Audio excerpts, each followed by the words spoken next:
When we picture kings of the past, we imagine them draped in silk, commanding armies, and ruling over courts glittering with jewels. But what if I told you that the king of the most powerful nation in Europe, on the brink of revolution, spent his quiet hours not plotting conquests, but filing metal, cutting grooves, and fitting keys into locks? In the Palace of Versailles, a place designed for endless spectacle, Louis XVI of France found his true escape in one of the strangest hobbies a monarch ever embraced: the humble craft of lockmaking. The Palace of Versailles was no ordinary home. It was a masterpiece of absolute monarchy, designed to overwhelm anyone who entered with its gold, mirrors, and endless halls. Foreign envoys were meant to walk away dazzled, whispering about France's unmatched splendor. But behind those gilded doors lived a king who often felt trapped in the very grandeur meant to glorify him.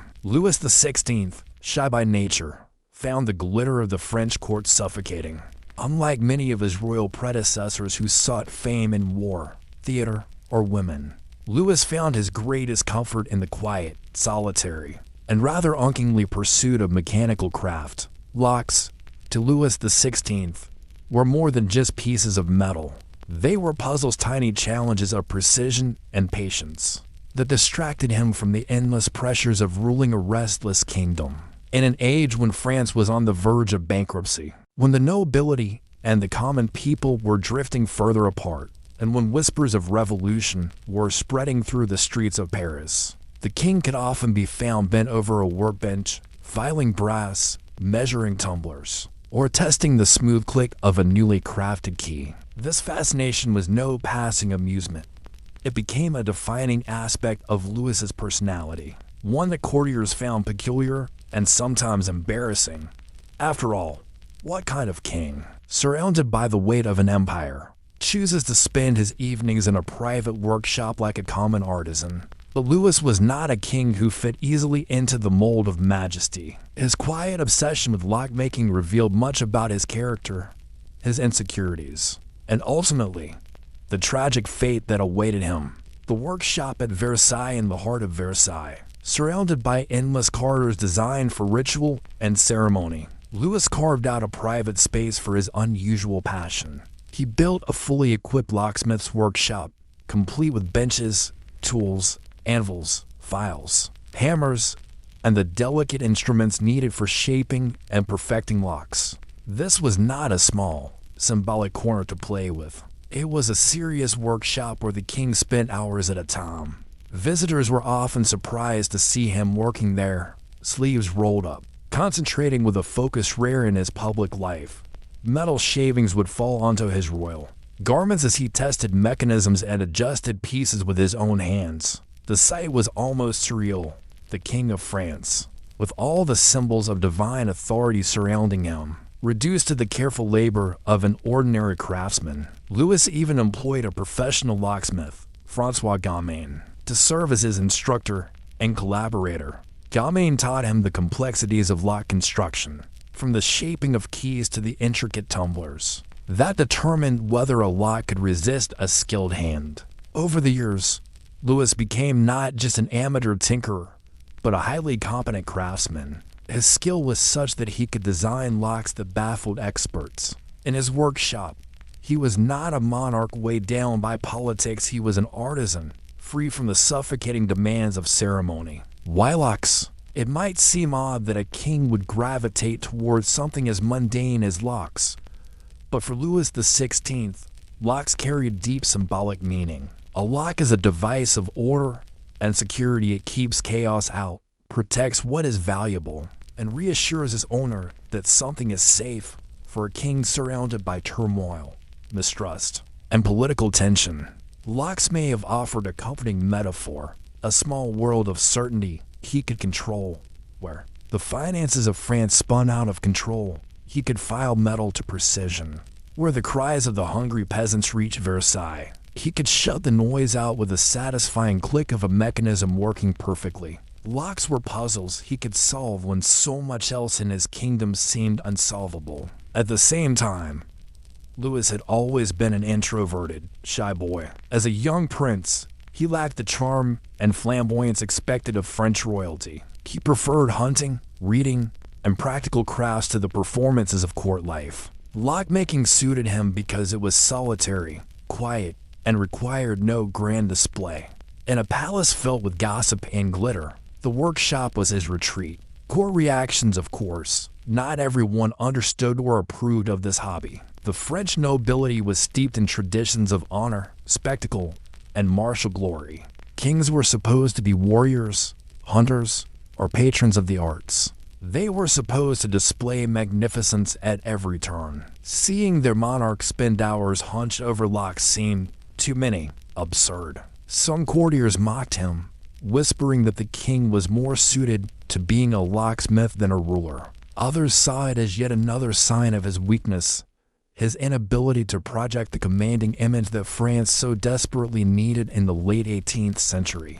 Even his wife, Marie Antoinette, though fond of him in many ways, grew frustrated with his lack of passion for the grandeur of kingship. She pursued lavish entertainments, fashion, and politics of influence, while her husband preferred to disappear into his workshop. The image of the king as a craftsman also clashed with the carefully curated myth of monarchy. Since the time of Louis XIV, the Sun King, French kings were meant to embody divine magnificence. They were not supposed to labor with their hands like commoners. For critics of the monarchy, Louis XVI's obsession with locks became a symbol of everything that was wrong with him.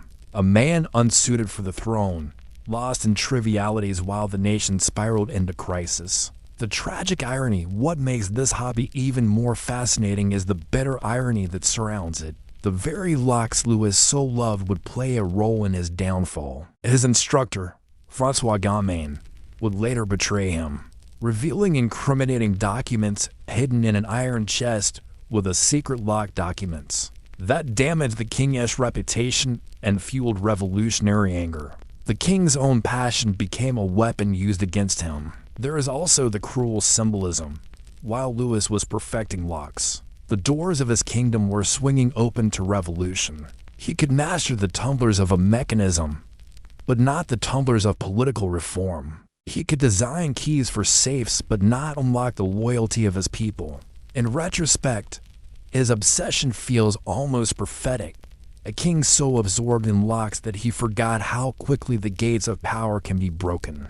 And so we leave Louis XVI in his workshop, filing away in search of perfection, unaware that beyond the palace walls, France itself was shaking with hunger, anger, and ideas of freedom. Could a king who preferred the quiet rhythm of a craftsman as bench ever survive the roar of a revolution? That is the question we will explore as we move into the next chapter of his story. The year was 1774 when Louis XVI ascended the throne. He was only 19 years old, soft-spoken, shy, and ill-prepared for the enormous weight that had suddenly fallen upon him. France, at the time, was not a kingdom at peace and prosperity, but a nation burdened with debt and unrest, and a society fractured by inequality. Yet, amid all of this, Louis sought his comfort not in power or in statecraft, but in his small workshop at Versailles. It is tempting to imagine that perhaps, in another life, Louis could have been content as an ordinary craftsman. He had the patience, the attention to detail, and the love for working with his hands. But kings are not given the luxury of ordinary lives. Instead, Louis carried a paradox, the body of a monarch, but the soul of a locksmith. And as France's crisis deepened, this paradox became ever more striking. France on the edge when Louis became king. France was already in financial ruin. Decades of war, including costly involvement in the American Revolution, had drained the treasury. The lavish spending of the monarchy, particularly under Louis XV, had further weakened the crown's finances. By the time Louis XVI took the throne, the kingdom was drowning in debt. The peasantry bore the heaviest burdens. Taxes fell disproportionately on their shoulders while nobles and clergy enjoyed exemptions. Poor harvests in the 1770s made food scarce, and bread prices soared. Hunger gnawed at the common people, while Versailles continued to shine with endless luxury. It was a situation that could only breed anger. Yet Louis, despite being aware of these problems, struggled to act decisively. His mind, though intelligent in many ways, was not suited to quick decisions or bold reforms. He hesitated, wavered, and often retreated into the quiet refuge of his hobbies. The workshop, with its familiar tools and solvable puzzles, became a sanctuary from the chaos he could not control outside. The king and his instructor Louis's relationship with Francois Gamain, the locksmith who became his mentor, is one of the most curious friendships in history. Gamain was no nobleman, no courtier, no politician. He was a craftsman from Versailles who happened to catch the king's attention. With his skills, Louis took to him almost immediately, not as a distant sovereign, but as a student eager to learn. For years, Gamain instructed the king, helping him improve his technique and design increasingly complex locks. Louis was not a passive pupil. He asked questions, experimented with designs, and showed genuine enthusiasm. It was said that he sometimes spent entire afternoons filing and fitting pieces, only to emerge from the workshop late in the evening, his hands covered in dust. This bond between monarch and locksmith blurred the rigid lines of class. In a society obsessed with hierarchy, while courtiers schemed for influence and Marie Antoinette entertained with grand displays, Gamain shared quiet hours with the king in the workshop. But this friendship would not last. Years later, Gamain would betray Louis, revealing the secrets of a hidden safe that contained documents damaging to the monarchy. It is one of the bitterest ironies in history. The king's trusted teacher, the man who nurtured his hobby, would become one of the men who sealed his fate. Locks and escape. Louis's fascination with locks did not remain a harmless pastime. It eventually intersected with the most dangerous crisis of his reign, the French Revolution. By the late 1780s, revolutionary ideas were sweeping through France. The Estates General had been called, the National Assembly declared, and the Bastille stormed. The monarchy, once untouchable, was now vulnerable. Louis and Marie Antoinette faced constant suspicion, hostility, and rumors of plots. Versailles was no longer safe, and eventually, the royal family was moved under guard to the Tuileries Palace in Paris. Even here, Louis clung to his mechanical passions. He installed locks and safes, some of which he designed himself, as if the security of a mechanism could shield him from the storm gathering outside. It was not merely a matter of hobby now, it was survival. The king's workshop, once a place of comfort, became entangled with secrecy. Louis stored sensitive political documents in a specially designed iron chest, hidden in the Tuileries. To him, it was a perfect solution, a lock known only to him, a secret that even revolutionaries could not penetrate. But as fate would have it, Gamain, the same locksmith who had once shared the king's passion, would later reveal the existence of this chest to the revolutionaries. Inside, they found proof of Louis's correspondence with foreign powers and counter-revolutionary efforts. The discovery destroyed what little trust remained between the people and their king. Thus, the very thing that had once been his escape, the comfort of locks, became a symbol of betrayal and deceit. The court's growing frustration. As crisis mounted, Louis's retreat into lockmaking became more troubling in the eyes of his courtiers and allies. They wanted a king who would project strength, rally the people, and steer the kingdom through chaos. Instead, they saw a man who disappeared into a workshop while mobs gathered outside. Some described him as indifferent, even lazy, though that was not truly the case. Louis was not lazy. He was overwhelmed. Confronted with problems too vast to solve, he chose to focus on problems he could control. Where politics was unpredictable, a lock could always be fixed with enough patience. Where the revolution was a storm, a mechanism was a puzzle. His obsession was not neglect, but a symptom of his deep discomfort with the kind of decisive, public action monarchy required.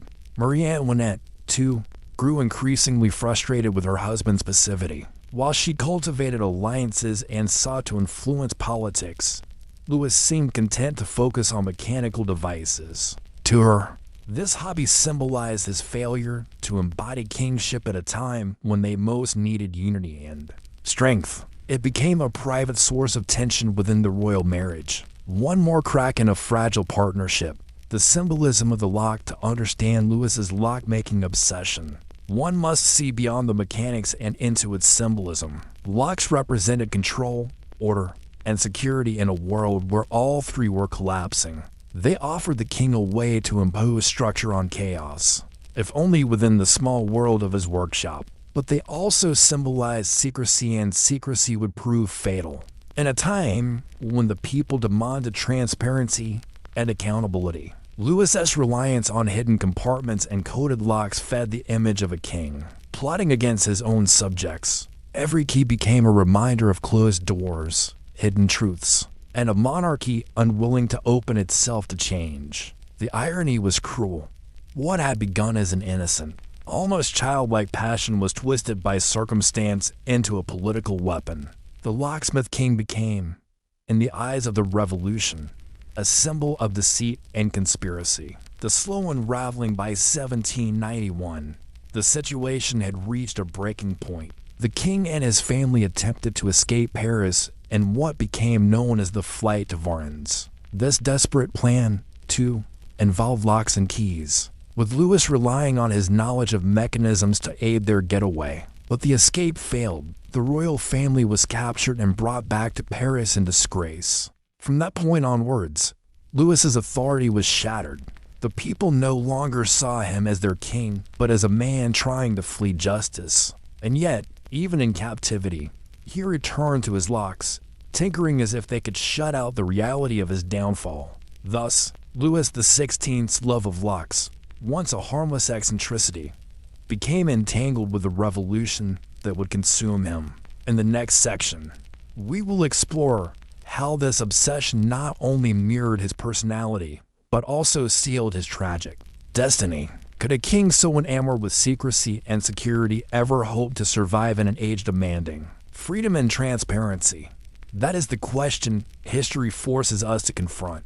By the time the French Revolution entered its most violent stages, Louis XVI was a man caught between his private world of mechanisms and the brutal reality that surrounded him. He had once believed that by retreating into his small workshop he could find clarity, or at least escape from the storm outside. But the revolution refused to be locked away. It seeped into every corner of his life, dismantling the walls of Versailles, stripping away the gilded trappings of monarchy, and leaving the king vulnerable in a way no lock could protect against. When the royal family was moved under guard to the Tuileries Palace in Paris, Louis still clung to his old habit. His hands, once accustomed to soft velvet and ceremonial gestures, remained busy with files, chisels, and metal parts. The irony was impossible to miss. Here was a monarch of France, descendant of the Sun King, the ruler of a vast kingdom, spending his hours hunched over bits of iron, as if the fate of his dynasty could be solved by the turning of a key. The citizens who whispered of conspiracy were not entirely wrong to see symbolism in this. For every lock Louis made, there was the suggestion of secrecy, of doors closed against the people, of something hidden that was never meant to see daylight. The discovery of the iron chest in the Tuileries was one of the decisive blows to Louis's reputation.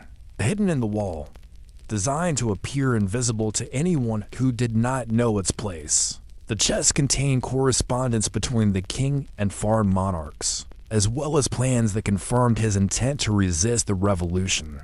When François Gamain revealed the chest's existence to the revolutionaries, it was more than the unmasking of political treachery, it was the betrayal of a passion. The very locksmith who had guided Louis in his hobby was the same man who exposed him, delivering into the hands of the revolution the proof they needed to condemn the king. In a sense, Louis's life had been shaped by locks from beginning to end. They gave him comfort, they gave him secrecy, and in the end, they gave his enemies the weapon to destroy him. The trial of Louis XVI was swift and unforgiving. He was accused of treason against the nation, and though he maintained his dignity before the revolutionary tribunal, the outcome was already determined. In January 1793, the king was sentenced to death by guillotine. For the first time in centuries, the monarchy of France would see a king executed by his own people. The locksmith king, who had sought solace in metal and keys, could not unlock himself from the chains of history. On the morning of his execution, Louis was calm. Accounts from those present describe him as composed, even resolute, though he attempted to speak before the crowd only to be drowned out by the drums of the National Guard. He was led to the scaffold in the Place de la Revolution, once a place of triumph and ceremony, now transformed into a theater of blood. As the blade fell, it severed more than the king's life, it severed the link between monarchy and France, as it had been known for centuries. Yet in the midst of this grand and violent narrative, one cannot help but return to the quiet image of Louis in his workshop, bending over a lock, absorbed in the minutiae of pens and tumblers. Was this the true Louis, more than the reluctant king or the condemned prisoner? A man who would rather wrestle with a puzzle of iron than the puzzles of governance. It is tempting to imagine that had he been born into another station, he might have lived a humble but content life as a craftsman. His day is filled with the satisfaction of creating something tangible. But history does not grant such luxuries. Louis was not free to be a locksmith. He was required to be a king. What makes his obsession so haunting is that it reflected his character in ways he himself may not have fully realized. Locks are about control over access, control over secrets, and control over safety. Louis, shy and uncertain, found in locks a world where control was possible. Every mechanism responded to patience and skill, and every puzzle had a solution if one only persisted long enough. The world outside his workshop, however, offered no such certainties. France was a nation of millions, each with grievances, ambitions, and demands that could not be filed down or fitted neatly into place. In retreating into his locks, Louis revealed his inability to reconcile the personal comfort of order with the uncontrollable chaos of politics. Marie Antoinette, too, became entangled in the story of her husband's passion. To her, Louis's obsession was a source of frustration, a reminder of his passivity in the face of crisis. Yet even she, in her moments of despair, may have recognized the poignancy of it. Here was a man who, despite being king, was powerless in almost every way. Locks were the one arena where he could still feel mastery. Perhaps she pitied him, perhaps she resented him, but she certainly understood that his devotion to mechanics was more than a pastime. It was his refuge from a crown he had never truly desired. Historians have long debated whether Louis's hobby directly contributed to his downfall. Some argue that it distracted him from the duties of governance at a time when France desperately needed decisive leadership. Others suggest that his lack of political skill would have doomed him regardless, and that his lock-making was a symptom, not a cause. But what cannot be denied is that the symbolism mattered. To a people crying out for bread and liberty, a king tinkering with locks was more than eccentricity, it was proof that he was out of touch, incapable of addressing the realities of their suffering. There is, however, another way to look at Louis's obsession. It is easy to dismiss it as folly, as wasted hours while the kingdom crumbled, but perhaps it speaks to something deeply human. In times of crisis, people often turn to routines or hobbies that ground them, that offer a sense of control when everything else feels uncontrollable. Louis's locks were his anchor. They did not save him, but they preserved his sanity, giving him something tangible to focus on when his world was dissolving. In this sense, the locksmith king was not so different from any of us, clinging to small comforts in the face of overwhelming fear. The tragedy of Louis XVI is not simply that he lost his throne or his life, but that he was a man mismatched to his role, his temperament, his interests, and his talents were ill-suited to the brutal demands of kingship and a revolutionary age. He was not a warrior like his ancestors, nor a cunning strategist, nor a charismatic orator. He was a quiet man who loved puzzles and mechanisms. That such a man should inherit the most volatile throne in Europe at the most dangerous of times. is one of history's cruelest accidents. As the revolutionaries celebrated his execution, they believed they had slain a tyrant. Yet the figure who emerges from the records is less tyrant than tragic misfit. He was guilty of indecision, of secrecy, of poor judgment. But his heart was not cruel. He cared for his family. He sought to understand his people, and he wanted, in his way, to be a good king. But he lacked the qualities the age demanded. His locks could not hold back the tide of revolution, and in the end, the tide swept him away. Today, the image of Louis XVI as a locksmith lingers as one of the most peculiar details of royal history. It captures the strangeness of human character, the way even kings are shaped by hobbies and passions that seem out of place in the grand narratives of power. It forces us to ask uncomfortable questions about leadership. Should rulers be judged by their personal interests or by their political failures? Can a man's quiet passion condemn him as surely as his public decisions? And most hauntingly, was Louis ever truly meant to be king, or was he, from the beginning, a craftsman trapped in the wrong destiny? The story of Louis XVI's lockmaking is not merely an anecdote about eccentricity. It is a parable about the tension between private self and public role, between the world we long for and the world history demands of us. His locks, once symbols of safety and control, became emblems of secrecy and betrayal. They offered him comfort, but in the eyes of his people, they revealed his distance, his inadequacy, and his failure to meet the moment. And so the locksmith king, surrounded by mechanisms he understood, met his end in a world he could never master. Imagine a monarch who led his armies across Europe, disrupted the power structure, and gained a reputation as one of the greatest military thinkers in history, but who in the quiet of the night would rather hold a wooden flute and lose himself in delicate melodies. This was Frederick II of Prussia, remembered as Frederick the Great, a man whose life was defined not only by war and politics, but also by a passion for music that ran as deep as his love of power. To many, it may seem contradictory that the stern, disciplined monarch who drilled his soldiers into the finest army in Europe also spent countless hours in candlelit chambers, practicing sonatas and entertaining composers. Yet it is precisely in this contradiction that Frederick's humanity, his vulnerability, and his strangeness as a king can be found. Frederick was born in 1712 into the stern, militaristic court of his father, King Frederick William I of Prussia. His father was known as the Soldier King, a man who despised frivolity, despised luxury, and despised art in almost every form. To him, the essence of kingship lay in military discipline and frugality, not in music or literature. The young Frederick, however, had different inclinations. From an early age, he showed a natural curiosity about the arts. He read classical literature, admired French culture, and above all, was captivated by music. The flute became his chosen companion, an instrument that allowed him to escape the harshness of his father's expectations and the suffocating rigidity of court life. This passion, however, did not come without risk. Frederick William I was infuriated by his son's interest in music, viewing it as weakness, even effeminacy, to him.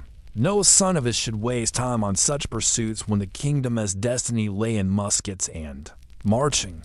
The young Frederick was often beaten, humiliated, and closely monitored. His books and instruments sometimes confiscated. Yet in secret, he continued to practice, encouraged by tutors who recognized his talent and by his mother, Sophia Dorothea, who quietly supported his artistic side. In this environment of repression and punishment, Frederick's love of the flute became more than a hobby. It became an act of resistance, a way to preserve his own identity against the crushing will of his father.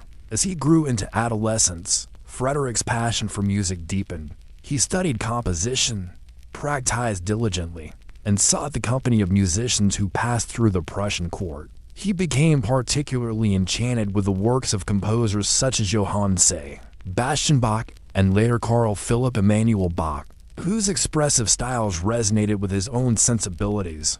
The flute, with its delicate tone and expressive range, seemed perfectly suited to Frederick's temperament. In contrast to the brutality of his father's court, the instrument offered softness, nuance, and a language of feeling.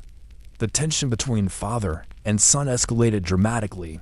At one point, Frederick even attempted to flee Prussia altogether, hoping to escape to England, where he might live a freer, more cultured life. His plan failed, and the consequences were severe.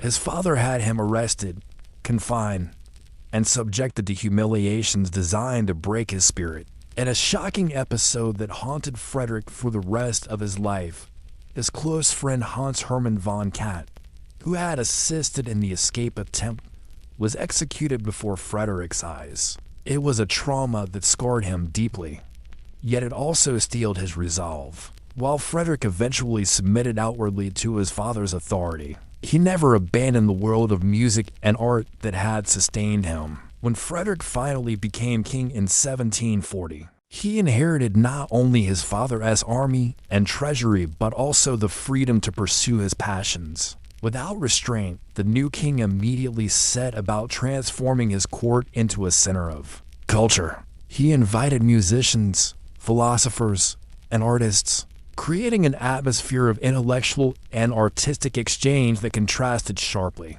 with the austere environment of his youth. Among those he welcomed was Carl Philipp Emanuel Bach, son of Johann Sebastian Bach, who became one of his court musicians and composed numerous works that Frederick himself would perform. The king's devotion to the flute was not a casual amusement. He practiced diligently, sometimes for hours each day, honing his technique and performing with skill that surprised even professional musicians. He composed pieces of his own, many of which survive today, and his evening concerts at his palace of Sanssouci became legendary. These gatherings were not formal spectacles but intimate performances, where Frederick would play alongside accomplished musicians, blending the authority of a monarch with the vulnerability of an artist. In those moments, the stern mask of Frederick the Great, the soldier king, gave way to something softer and more personal. What is most striking is how Frederick's passion for the flute coexisted with his role as a ruler. In general, during his reign, Prussia fought major wars, including the War of Austrian Succession and the 7 Years' War, conflicts that cemented his reputation as a master strategist.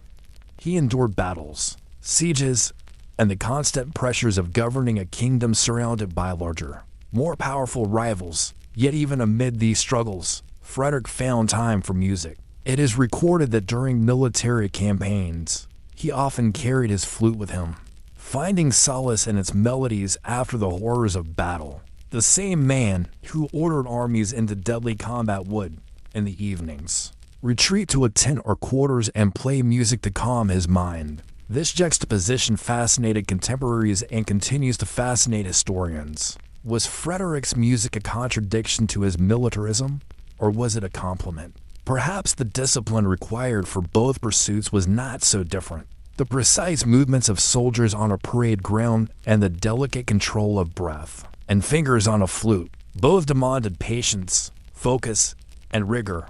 For Frederick, the two worlds may not have been opposites at all, but reflections of the same inner need for mastery and order. Still, his devotion to music raised eyebrows. Some critics saw it as a weakness, an indulgence unworthy of a king. Others, however, admired it, noting that it gave Frederick a depth and humanity that many rulers lacked. In the candlelit halls of Sanssouci, as the notes of a flute drifted into the night, one could glimpse a side of kingship rarely seen: the blending of authority and artistry, power and fragility. Yet beneath the beauty of the music lay questions about Frederick's identity and legacy. Could a man who adored delicate melodies and private concerts truly reconcile that side of himself with the ruthless demands of statecraft? Could the lover of art and the commander of armies coexist in harmony? Or would one side ultimately betray the other? Picture a battlefield where smoke curls into the air, cannons roar, and the cries of men fill the chaos. In the middle of this brutal scene stands a king, his face hardened by resolve, his orders sharp and unwavering. This is Frederick the Great, the warrior monarch who became the terror of Europe's battlefields. And yet once the fighting ceased and the campfires flickered against the night, the same man would retreat into solitude, lift a flute to his lips and breathe life into fragile notes that seemed impossibly gentle. Compared to the violence of the day, few rulers embodied such extremes. And it was in this tension between war and music that Frederick's complexity as a king was revealed. Frederick's reign was one of near constant conflict. Only weeks after ascending the throne in 1740, he launched an invasion of Silesia, beginning the War of the Austrian Succession. It was a bold gamble, one that startled Europe and set the tone for his aggressive foreign policy. Prussia, at the time of his accession, was a rising power, but far from secure. Surrounded by stronger neighbors Austria, France, and Russia, it seemed unlikely that Frederick could hold his own against such formidable rivals. But his brilliance as a strategist, his iron will, and his determination to elevate Prussia's status transformed the small kingdom into a formidable European power. On the battlefield, Frederick was relentless. He drilled his soldiers with precision, insisting on discipline and maneuverability that gave his army an edge over opponents. He personally led campaigns, rode with his men, and exposed himself to the dangers of battle. His victories at battles like Hohenfriedberg and Rossbach stunned Europe and earned him the admiration and fear of other monarchs. The image of Frederick as the philosopher king, who carried a flute, seemed almost incompatible with a hardened general who risked everything to expand his realm. Yet, to those closest to him, both sides of his character were inseparable. The key to understanding Frederick lies in recognizing how deeply he compartmentalized his world. War was duty, music was solace. He could be ruthless in politics and unyielding in command. But in his private chambers, he allowed himself vulnerability. At Sanssouci, his beloved summer palace, he created a haven of beauty and art where music flowed as freely as conversation. The very name Sanssouci, meaning without worry in French, reflected his longing for a space free from the burdens of kingship, even if such freedom was only an illusion. In these private concerts, Frederick often played for hours. His court musicians, including Carl Philipp Emanuel Bach, accompanied him, creating an atmosphere of intimacy that contrasted with the grandeur of royal audiences. It is said that Frederick would sometimes close his eyes while playing, as though the music transported him to a world untouched by politics, alliances, and wars. For a man who had grown up under the iron fist of his father, these moments of peace were more than recreation, they were survival. What fascinated observers was not merely that Frederick played music, but that he was genuinely skilled. His contemporaries noted his command of phrasing, his ability to convey emotion, and his technical competence. Unlike many monarchs who dabbled in the arts to display refinement, Frederick was deeply invested.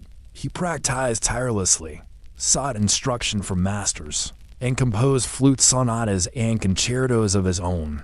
The fact that some of these compositions survive today allows us to hear echoes of a king's private world centuries after his reign. Still, questions arose about how his dual passions influenced one another.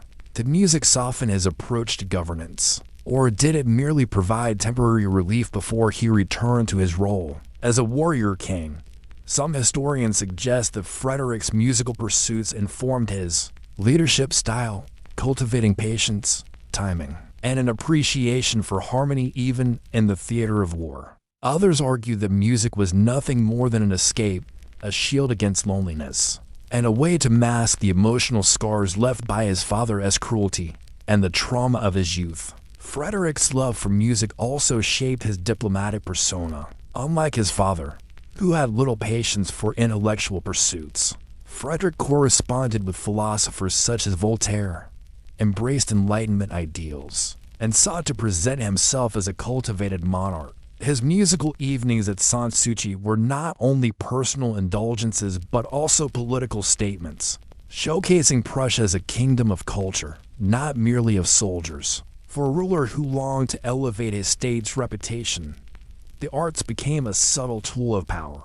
By presenting himself as both general and artist, Frederick projected an image of balance, sophistication, and depth that distinguished him from many of his contemporaries. Yet the contradictions remain glaring. The same man who wrote flute concertos also signed orders that sent thousands of men into bloody battles. His wars left parts of Prussia devastated, and though his military genius preserved his kingdom against overwhelming odds, it came at immense human cost.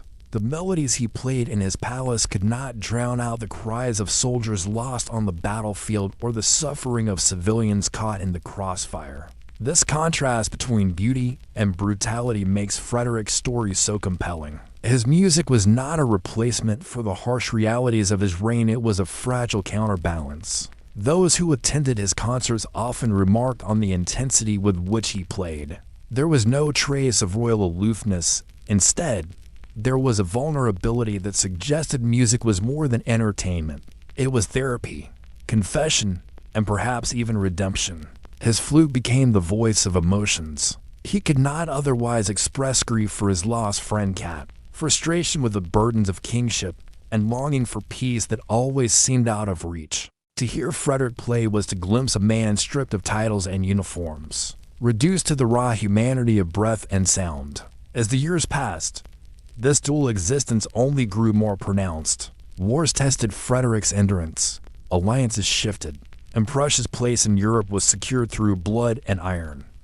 But always, behind the scenes, music remained constant, even in old age. When his body grew frail and his health declined, Frederick continued to play. His fingers no longer moved with the same agility. His breath came more labored, but the passion never waned. The flute had been with him through exile, triumph, loss, and victory. And in his final decades, it remained his most loyal companion. The paradox of Frederick the Great challenges us to rethink what it means to be a ruler. Can one truly embody both the sword and the song, the conqueror and the artist? Or does one side inevitably consume the other, leaving behind a legacy defined by contradiction? Imagine an old man wrapped in a heavy cloak, pacing the corridors of a palace where every wall seems to echo with memories. His gait is stiff from age and illness, his once sharp eyes clouded by the passing years. But in his hands, he still carries the one object that tied together his life of contradictions, a flute. This was Frederick the Great in his later years, a king who had survived wars, political intrigues, and personal heartbreaks, yet who still clung to the fragile sound of music, as though it were the last thread connecting him to a sense of peace to those around him. The image of a battle-hardened monarch cradling an instrument was almost surreal. But to Frederick, it was the only way he knew to reconcile his public and private selves. By the time Frederick reached old age, Prussia was no longer the vulnerable state he had inherited. Through his relentless campaigns and shrewd diplomacy, he had secured its position as a major European power. Yet the cost had been immense. The 7 Years' War alone left swathes of the kingdom scarred, villages burnt, and families broken. Frederick emerged victorious, but his victories were laced with exhaustion. He was called the Old Fritz by his subjects, a nickname that carried both affection and weariness. For he was the monarch who had given his entire life to the state, and still, in the quiet corners of Sanssouci, he turned to his flute, seeking a different kind of triumph, not of conquest, but of harmony. His evenings at Sanssouci continued much as they had in his youth. Though the circle of companions changed, many of his favorite musicians had passed away, and new performers took their places. Still, Frederick insisted on performing. Guests described how he would play with a kind of desperation, as though each note was a defiance against time itself.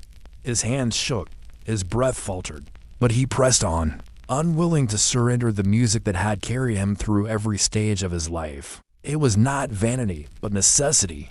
Music had become his anchor, his way of reminding himself that beneath the crown and the weight of history, he was still human. These later performances took on a quality of melancholy that reflected his own sense of isolation. Frederick never married, had no children, and many of his closest friends and allies had died before him. His relationship with his family was strained, especially with his successors, whom he viewed as incapable of carrying on his vision. The court could feel the loneliness that hung over Sanssouci, softened only by the fragile music of the king's flute. In those moments, music was no longer about presenting Prussia as a cultured state or impressing philosophers. It was a conversation with himself, a dialogue between a weary king and the quieter soul that still longed for beauty. It is easy to romanticize these images, to imagine Frederick as a tragic hero lost in song. But his obsession with music had practical consequences as well. He continued to commission works, support musicians, and encourage the arts even as he tightened the state's finances after years of war.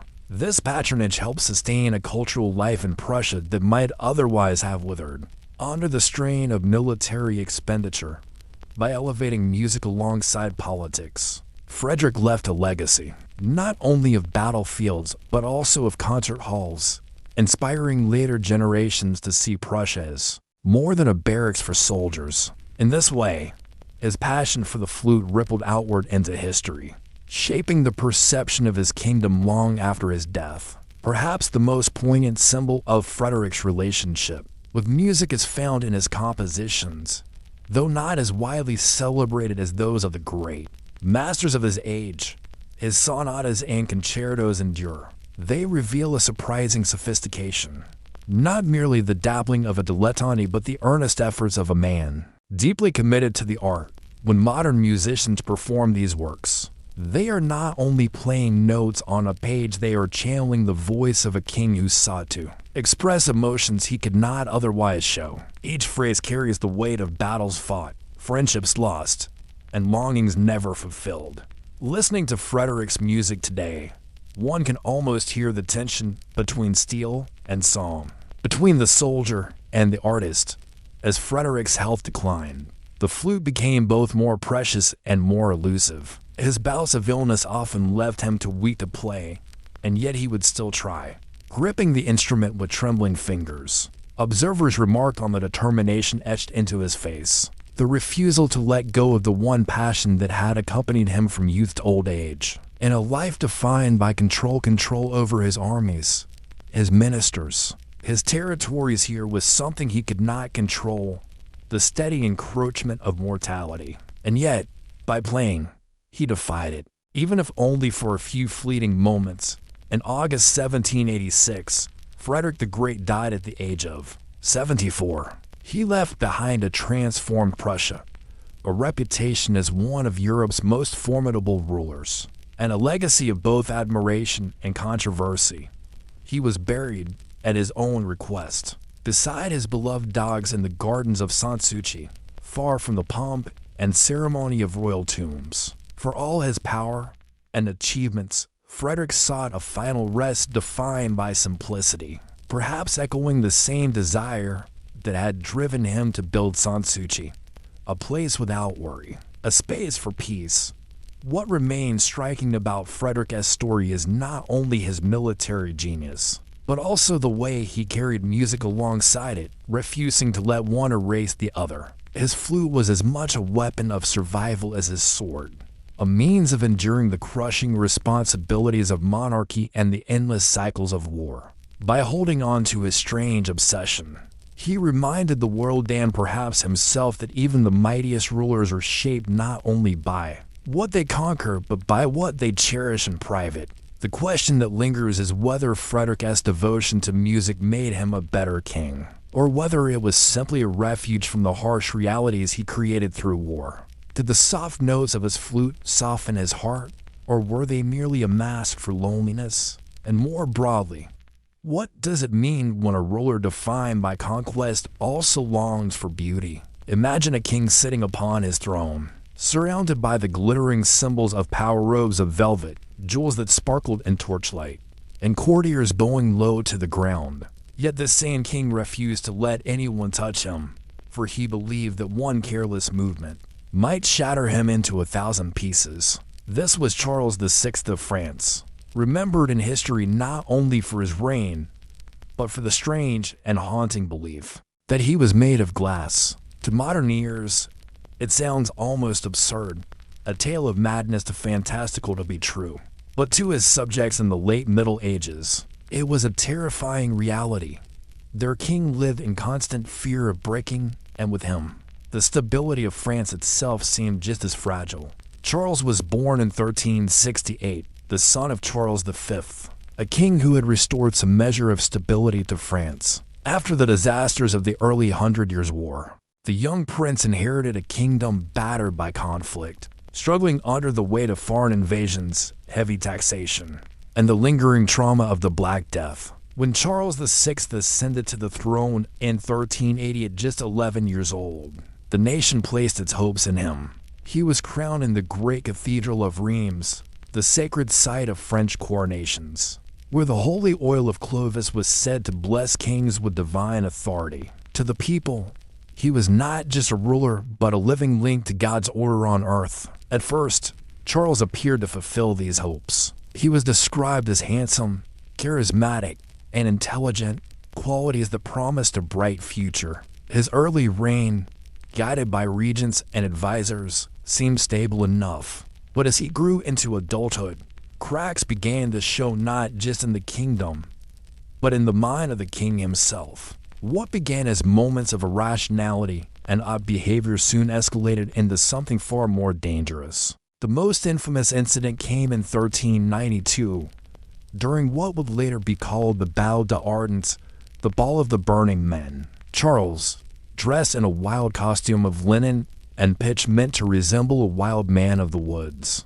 joined several courtiers in a dance. A torch was accidentally brought too close, and in moments, the king and his companions were engulfed in flames. Several died in the inferno, and Charles barely escaped with his life. The horror of the event seared itself into the imagination of France. Too many. It seemed a sign that something was terribly wrong, not only with their monarch, but with the kingdom itself. After this tragedy, Charles's behavior grew more erratic. He would lash out unpredictably, sometimes failing to recognize his own family members. At other times, he would fall into states of withdrawal, refusing to speak or acknowledge those around him. But it was his peculiar belief that his body was made of glass that became one of the most enduring symbols of his condition. He demanded that his clothes be reinforced with iron rods to protect him from shattering. He avoided contact with others and forbade anyone from approaching too closely. Terrified that even the lightest touch could break him, the royal household had to adapt to his fears, handling him as though he were as delicate as the finest crystal. This strange delusion was not unique to Charles. The so-called glass delusion appeared among several individuals in late medieval and early modern Europe, often among scholars or nobles. It reflected a time when glass itself was a relatively new and mysterious material, both admired for its transparency and feared for its fragility. In a way, the delusion embodied the anxieties of an age caught between the solidity of medieval traditions and the fragile uncertainties of a changing world. But in Charles's case, the consequences were magnified by the fact that he was king. His personal madness became a national crisis. The French court struggled to cope, regents and relatives vied for power, factions formed, and rivalries deepened. The Dukes of Burgundy and Orleans, both eager to control the throne in the king's moments of incapacity, dragged the kingdom into civil war as Charles withdrew into his fears. His realm fractured around him. The image of a king too fragile to be touched became an apt metaphor for France itself. A kingdom on the verge of shattering under the strain of internal conflict and foreign pressure. For ordinary people, the situation was terrifying. The king was supposed to embody strength, stability, and divine order. Yet here was a monarch who trembled at the thought of breaking like a goblet dropped on stone. Rumors spread quickly, and stories of the king's madness filled the taverns and marketplaces. Some pitied him, others scorned him, and still others whispered that his condition was a punishment from God. In an age when kings were seen as reflections of the divine will, the fragility of Charles seemed to foreshadow disaster for the entire realm, and disaster did indeed follow. With Charles unable to govern effectively, his kingdom descended into chaos. Civil war between the Armagnacs and Burgundians erupted, weakening France at the very moment when England renewed its campaigns in the Hundred Years' War. The famous English victory at Agincourt in 1415, immortalized by Shakespeare, was made possible in part by the disarray of a France whose king lived in fear of breaking. Charles himself was alive during these humiliations but powerless to act, trapped in the prison of his own mind. Yet even in his delusion, Charles reveals something about the human condition. His fear of shattering was irrational, but it carried a symbolic truth. Power, no matter how grand, is fragile. Authority, no matter how absolute, can be broken by forces beyond one's control. Charles's glass delusion may have been madness, but it also served as an eerie reflection of the fragility of kingship itself. A crown could not protect him from the vulnerabilities of the human mind, and no army could shield France from the consequences of a monarch unable to rule. As the years wore on, Charles lived in cycles of clarity and madness. There were times when he seemed lucid, capable of conversation and decision-making. And during these periods, the court clung to hope that he might recover permanently. But the episodes of delusion always returned, plunging the kingdom once more into uncertainty. The image of the Glass King never faded, becoming a symbol of a reign defined as much by fragility as by power. And so we are left with a haunting question. Was Charles VI the tragic victim of his own mind? Or was his fragility a reflection of something deeper? A kingdom whose foundations were themselves as breakable as glass. Picture the corridors of the French royal palace at the turn of the 15th century. Courtiers whisper as they pass, careful not to let their words carry to the wrong ears. Servants tread lightly, fearful of making sudden movements that might startle their sovereign. And in the center of this tense world sits King Charles VI, cloaked not only in velvet and jewels, but also in invisible fragility, as though each step, each touch, each decision could cause him to shatter into fragments. His court lived in constant uncertainty, never knowing whether they would face a lucid monarch capable of issuing orders or a frightened man who believed himself no stronger than glass. For those around Charles, daily life became a careful negotiation. Physicians, priests, and advisors all tried their hands at curing the king's condition. Some recommended physical treatments, tonics, baths, or the bleeding of humors, the common medical approach of the day. Others turned to prayer and ritual, believing that only divine intervention could restore the monarch's mind. But none of these efforts produced lasting results. At times, Charles would emerge from his fog, speaking with clarity and showing flashes of the intelligence that had once inspired hope. Yet these recoveries were always temporary. Inevitably, the fear returned, and with it the rituals of protection. The iron rod sewn into his garments, the strict instructions that no one touch him, and the isolation that deepened his paranoia. The political consequences of this fragility were immense. With the king incapacitated for long stretches, power fell into the hands of competing factions. Chief among them were the Dukes of Orleans and Burgundy, whose rivalry grew into open hostility. Each sought to control the throne by controlling access to Charles. His condition made him the ultimate prize. Whichever faction held influence during his lucid moments could steer royal policy, while the other was left powerless. The king's madness thus became a weapon wielded not by him, but by those who surrounded him.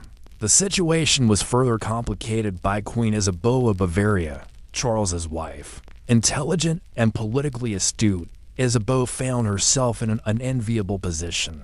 She was expected to act as regent during her husband's incapacities, but her authority was constantly challenged by the dukes and by suspicion from courtiers who doubted a woman's ability to govern. She navigated these treacherous waters with pragmatism, at times aligning with Burgundy, at other times with Orleans, depending on which alliance seemed most advantageous. Her shifting loyalties earned her criticism, but in truth, she had little choice.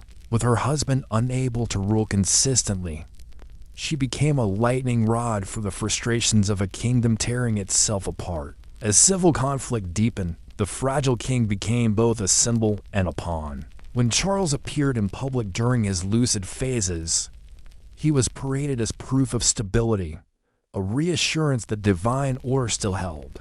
But when his delusions returned, the court closed its doors and rumors spread like wildfire. In an age when communication was carried by word of mouth, stories of the king's madness traveled swiftly. In taverns and marketplaces, people whispered of a monarch who feared his own body, who trembled at the thought of breaking, who hid from the touch of his own children. These tales eroded the majesty of kingship, replacing reverence with pity and fear. Yet the people of France could not simply dismiss Charles. He remained their anointed king, chosen by God, and the sacral nature of monarchy meant that even a broken sovereign was still bound to the divine order. This paradox created an atmosphere of both reverence and despair. The king was untouchable, yet also incapable, sacred, yet powerless. It was a contradiction that seeped into every level of society, weakening the bond between ruler and ruled. The wider consequences became most visible in the early 15th century. As England renewed its ambitions in the Hundred Years' War, France, divided by internal strife and weakened by its monarch's incapacity, presented an easy target. Henry V of England launched his campaign with devastating effect, culminating in the Battle of Agincourt in 1415. There, a smaller English force defeated the French nobility in one of the most humiliating defeats in French history. To many observers, this disaster was inseparable from the fragility of the French crown. How could a nation stand strong when its king believed he was made of glass? Charles himself remained trapped in the cycles of his illness. There were days when he recognized his children, spoke tenderly to them, and gave audiences with surprising lucidity. But there were also days when he believed he was not the king at all, when he failed to recognize his own name, or when he begged others not to come near lest they cause him to break.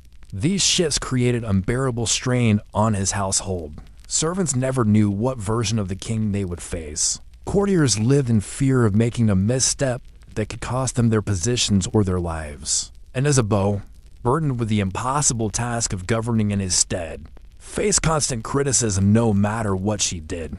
One of the most disturbing aspects of Charles's reign was the way his delusion resonated with broader anxieties in French society. The kingdom itself was fragile, its unity shattered by civil war and foreign invasion.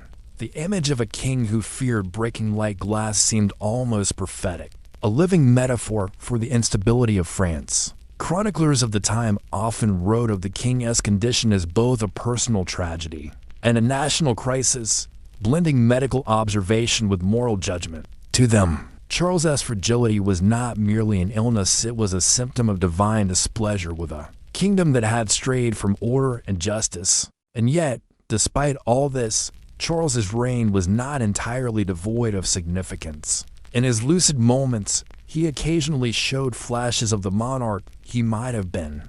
He issued decrees, engaged in diplomacy, and sought to uphold justice. His love for pageantry and ceremony remained intact, and he presided over festivals and religious observances that reminded his subjects of the grandeur of the monarchy. These moments offered a glimpse of the stability that France so desperately needed, though they never lasted long enough to secure lasting peace. As the years wore on, the dual realities of Charles's reign, the fragile king and the fractured kingdom, became inseparable. France's enemies exploited the chaos, while its people suffered under the burden of war, taxation, and uncertainty.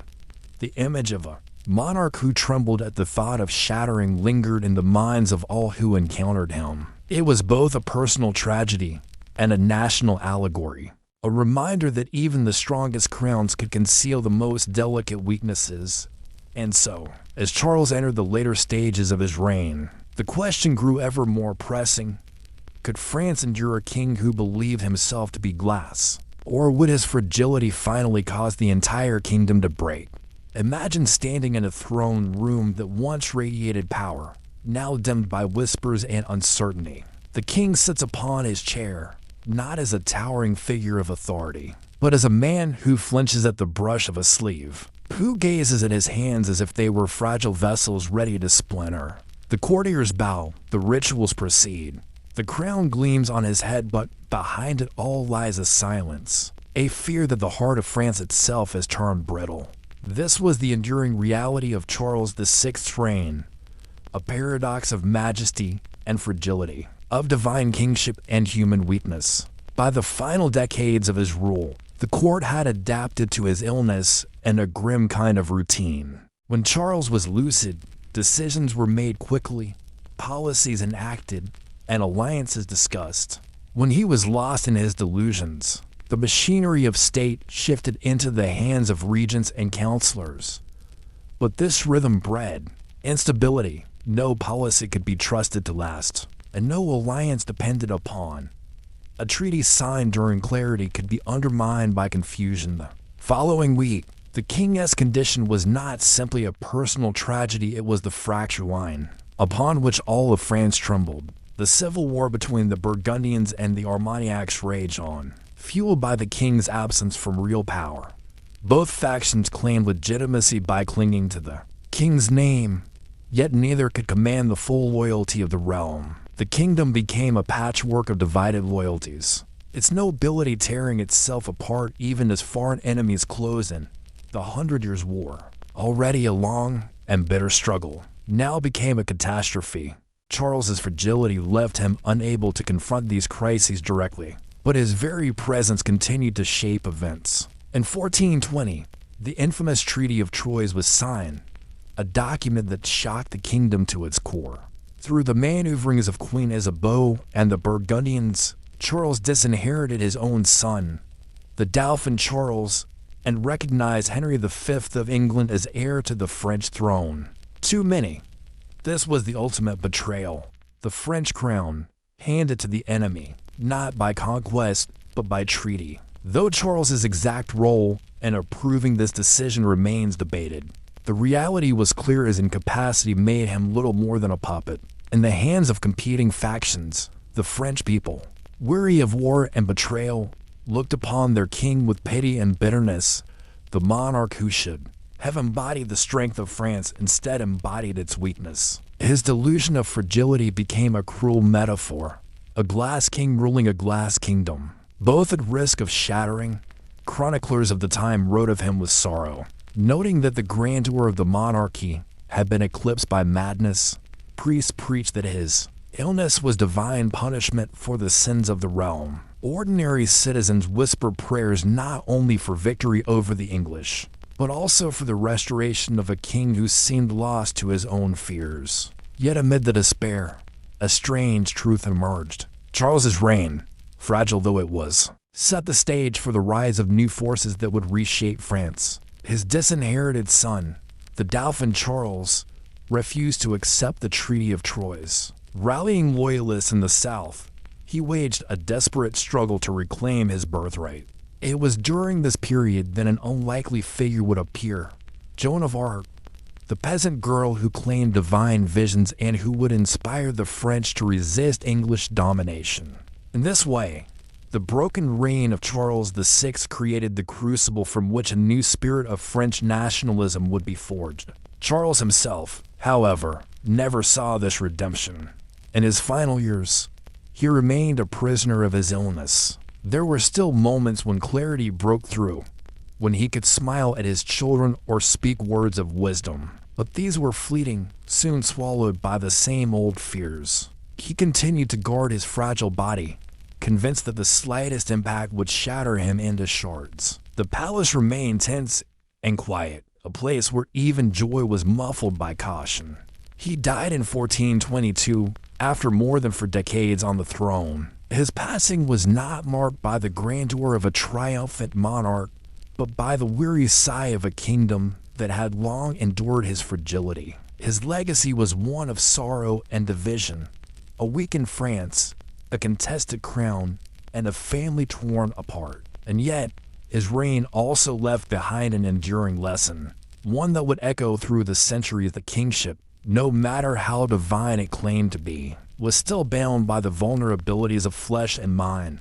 Charles VI became known to history as Charles the Mad, Yet madness was only part of his story. He was also the king who revealed the dangerous illusion at the heart of monarchy, that crowns could make men invincible. In truth, they could not. The Glass King proved that behind the golden trappings of power, even the mightiest sovereign could be as fragile as crystal. His body did not shatter, but his reign did, leaving a broken kingdom to be rebuilt by those who followed. And so, the story of the king who thought himself made of glass stands as both tragedy and warning. It reminds us that even in the most exalted palaces, human frailty can shape the course of nations. The man who feared to break became the symbol of a kingdom that nearly did. Imagine a king stepping out of his palace not in the robes of royalty, not under the shield of his guards, but cloaked in the plain attire of an ordinary man. He walks the streets unrecognized, listening to the gossip of merchants, the grumblings of farmers, and the laughter of children who play with no idea that a sovereign passes by. This is not a tale of fantasy or disguise for entertainment, but a strange reality of history.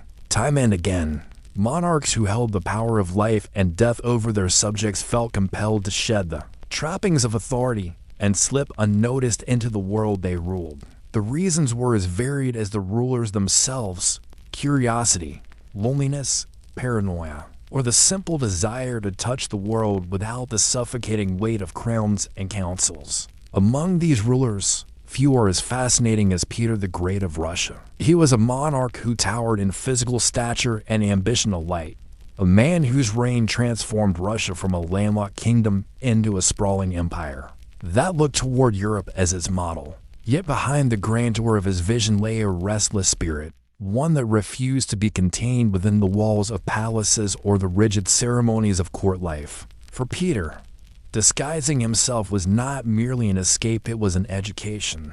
In 1697, Peter embarked on what came to be known as the Grand Embassy, a journey across Europe to study the modern practices of naval construction, administration, and culture. But he did not travel in the gilded manner expected of kings.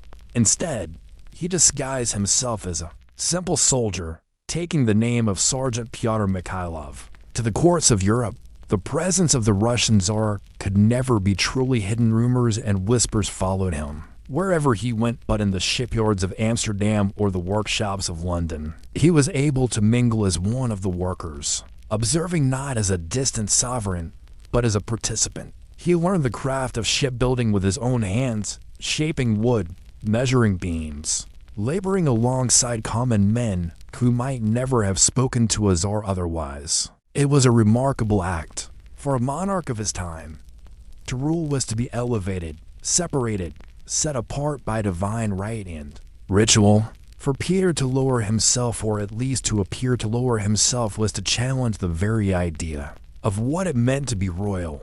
Yet for him, the disguise offered freedom.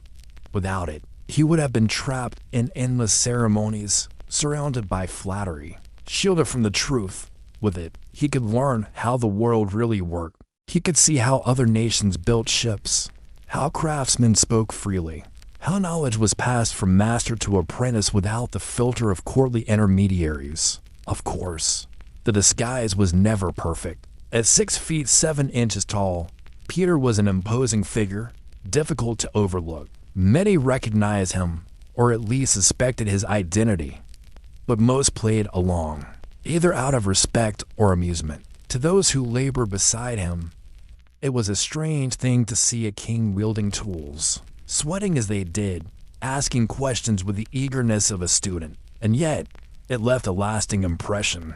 Peter's willingness to disguise himself and learn directly from the source symbolized his determination to drag Russia into the modern world. Whether his subjects wished it or not, the fascination of monarchs with disguise did not end with Peter. In France, Louis XV was known for his secret excursions from Versailles. He would slip away from the gilded halls and, with a few trusted companions, venture into the streets of Paris in plain clothing. For him, disguise was not so much about education as it was about escape. The court of Versailles was a place of constant surveillance, where every gesture of the king was observed, every word weighed, every glance interpreted.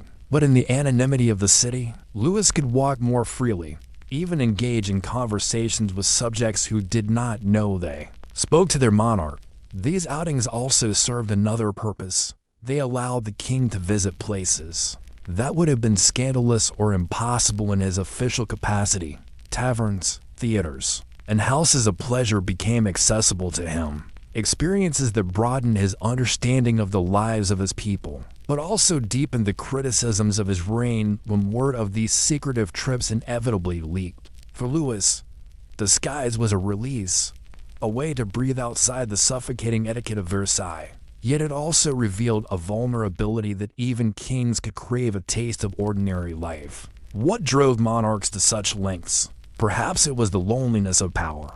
A king was surrounded by courtiers, advisors, guards, and attendants, yet rarely by equals. Every conversation was clouded by deference, every friendship by hierarchy. Disguising oneself removed, however briefly, the crown from one's head and placed the monarch among men and women who spoke more freely, who treated him as they would anyone else. In those moments, perhaps, rulers glimpsed the world in a truer form than they ever did from the throne. Yet these acts were not without risk. A monarch traveling in disguise forfeited the protection of his title. In the streets of Paris, Louis XV could have been attacked or insulted without his assailant realizing the enormity of the act. Peter the Great, laboring in shipyards, could have been injured in accidents that were daily hazards for common workers. Disguise stripped away the divine aura of kingship and exposed them to the vulnerabilities of ordinary life. Still, for those who chose it, the risk was worth the reward.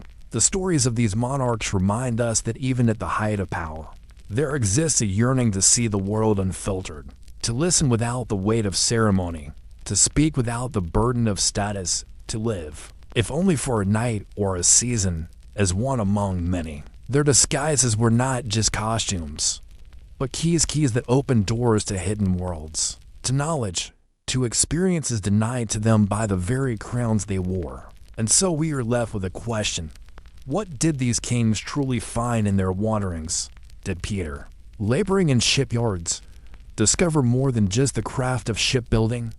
Did Louis, roaming the streets of Paris, hear truths that would never have reached him through the polished lips of courtiers? Or did they simply find what we all seek at times, the quiet comfort of being ordinary in a world that constantly reminded them they were anything but? Picture a queen seated on her throne, every eye in the chamber fixed upon her, every motion measured, every word recorded by scribes and remembered by courtiers. Now imagine that same queen slipping quietly into the night, her face hidden beneath a veil, her clothing plain and unadorned, as she walked among her people unnoticed. For Elizabeth I of England, the Virgin Queen disguise was not simply a curiosity, but a necessity, a way to maintain the delicate balance between her image as an untouchable monarch and her need to see the reality of the world beyond her court. Elizabeth ruled in a time of great tension. Religious conflict, foreign threats, and domestic conspiracies shadowed her reign. She was constantly aware that her very survival depended upon vigilance. Stories circulated of her moving in secrecy, traveling without full ceremony, and even disguising herself in order to listen to the murmur of her subjects. Whether she sought to test their loyalty or to confirm rumors that might threaten her rule, the act of stepping beyond the palace walls without recognition provided her with a kind of intelligence that no minister could supply. For Elizabeth, disguise was a cloak of survival as much as of curiosity. One can imagine her listening in a tavern corner, perhaps to sailors grumbling about the navy or merchants gossiping about new taxes, and quietly taking note. In such moments, she was no longer the glittering icon who dazzled ambassadors with her rhetoric, but a solitary figure hungry for truth. That hunger for knowledge defined her reign, and in those small acts of concealment she may have learned more about the pulse of her nation than through all the reports delivered by her secretaries. Across Europe, another ruler used disguise in an even more direct and unassuming way. Joseph II of Austria. Unlike the theatrical grandeur of most monarchs, Joseph preferred simplicity. He was known to wander Vienna dressed not as an emperor, but as an ordinary man.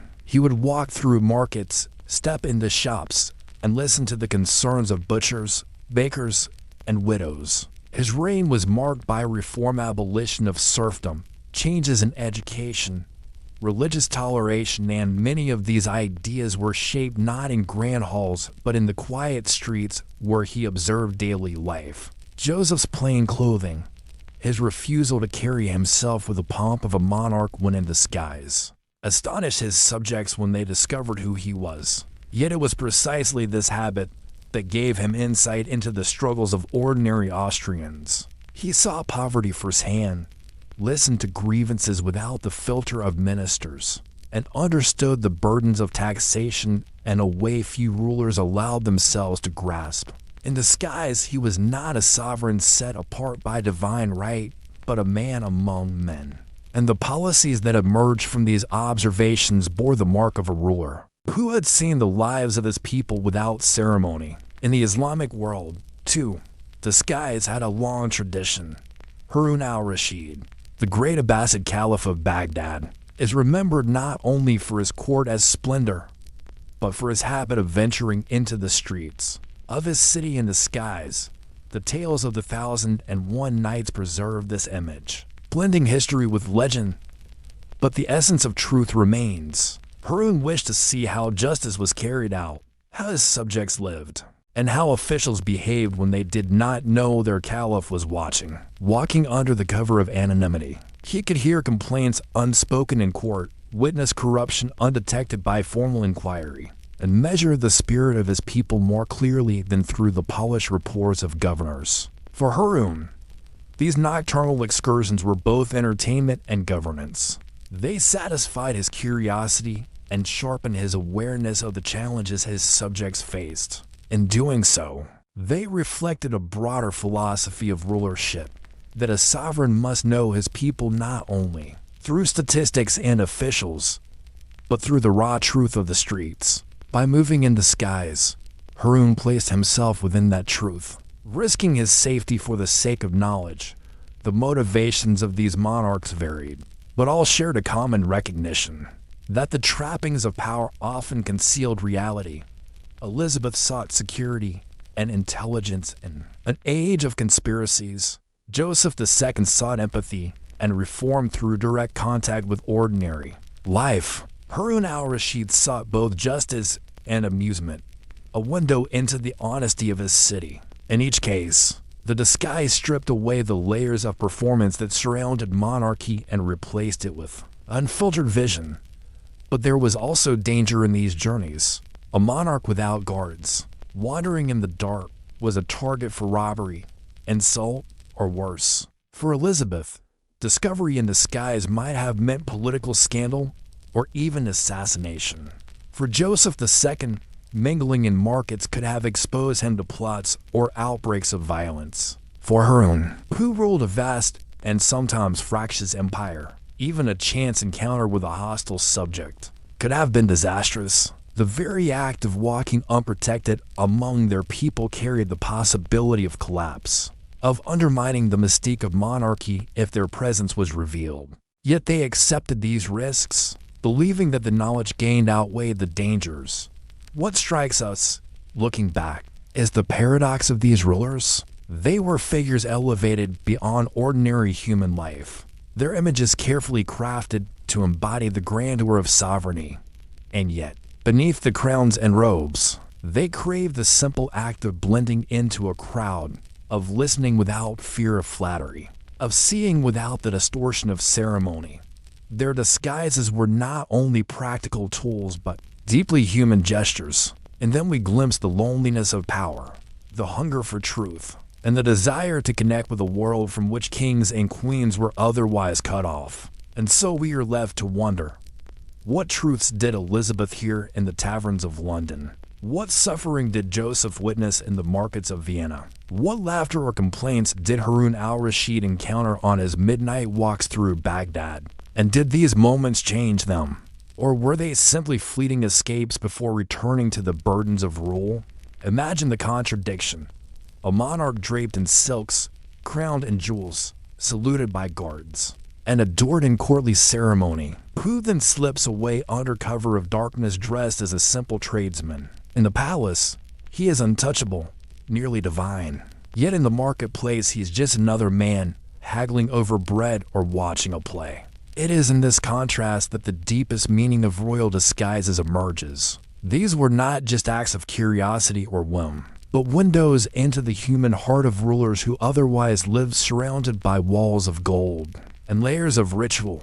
Take, for example, Charles II of England. His reign followed the tumult of the English Civil War and the execution of his father, Charles I.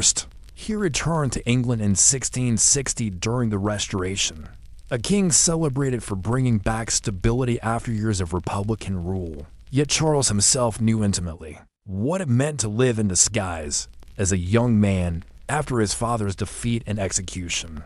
Charles fled England, hunted by enemies who would have gladly captured him. For months, he lived in constant danger, disguising himself in humble clothing, hiding among loyalists, even posing as a servant. The most famous episode came when he concealed himself in an oak tree after the Battle of Worcester in 1651, while parliamentarian soldiers scoured the countryside for him. That experience of disguise was not chosen for amusement or education, but for sheer survival. Yet it left a permanent mark on Charles. Throughout his reign, he carried with him the memory of what it felt like to be powerless, to hide in fear, to blend into the ordinary lives of his subjects.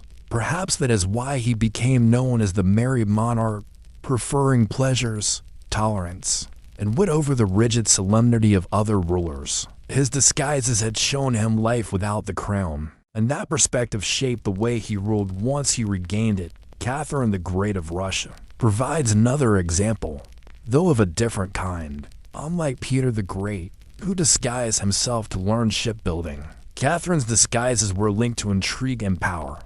Before she became empress, she maneuvered carefully through a dangerous court filled with plots and shifting loyalties. In those early years, she often concealed her true intentions, masking her ambitions while playing the role expected of her. Later, when she seized power in the coup that overthrew her husband Peter III, her ability to move unseen, to play roles, to wear metaphorical disguises proved crucial for her. Disguise was less about walking among commoners and more about the art of survival in the theater of politics. But the principle was the same. Rulers had to hide, to step beyond the obvious roles of monarchy, if they wished to truly command their destiny. Even outside Europe, the theme resonates. In New India, Emperor Akbar was said to roam the streets of Delhi in disguise, listening to the conversations of merchants and commoners. For him, the act was a form of governance, a way to judge the honesty of his officials and the fairness of his policies. He could see the city not as it was presented to him in official reports, but as it lived in the mouths of its people. Similarly, in the Ottoman Empire, sultans were rumored to occasionally disguise themselves to patrol the streets of Constantinople, ensuring order and justice. Whether all such stories are strictly factual is less important than the truth they carry. That people believed their rulers might walk among them unseen, testing the fabric of society firsthand. What unites all of these examples is the recognition that power, when isolated, breeds ignorance. Monarchs lived surrounded by courtiers who told them what they wanted to hear, shielded them from unpleasant realities, and dressed every truth in the clothing of flattery. A king who never stepped beyond the palace might believe his kingdom was prosperous, when in fact famine stalked the land. A queen who relied only on reports might never know the resentment bubbling beneath her subjects' obedience. Disguise was a fragile but effective bridge across the gap. It allowed rulers to see not only the world, but themselves from another angle. Of course, not every disguise led to wisdom. For some monarchs, these excursions were nothing more than adventures, chances to taste pleasures forbidden by the rigidity of court life. Louis XV's nightly wanderings through Paris did not save his monarchy from collapse. His people saw them as indulgences, symptoms of a court disconnected from their struggles. His disguises gave him freedom, but not foresight, And when revolution came, it swept away not only his legacy, but the very institution of monarchy in France. The mask could never fully protect a ruler from the weight of history. Yet even in failure, these episodes leave us with something powerful. They show us that kings and queens, however distant in their wealth and ceremony, longed for moments of ordinariness. They craved the ability to walk through a city without being stared at, to hear an honest opinion without fear, to slip free of the suffocating machinery of monarchy. They wanted, in essence, to be human again. And in those moments of disguise, they achieved it, however briefly. As we close this reflection, we might ask ourselves, what did these rulers truly gain from hiding their crowns? Did Peter the Great's labor in shipyards make him a better ruler, or only confirm the vast distance between his vision and his people's exhaustion?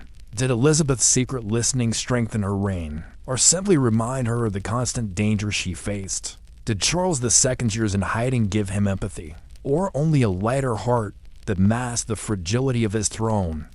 The answers remain uncertain, as fragile and elusive as the disguises themselves. But perhaps the most enduring truth is this: the very act of disguise reveals that monarchy, for all its grandeur, was never a shield against loneliness. Behind the crowns and palaces were men and women who longed to see, to hear, and to feel the world without the distortion of power.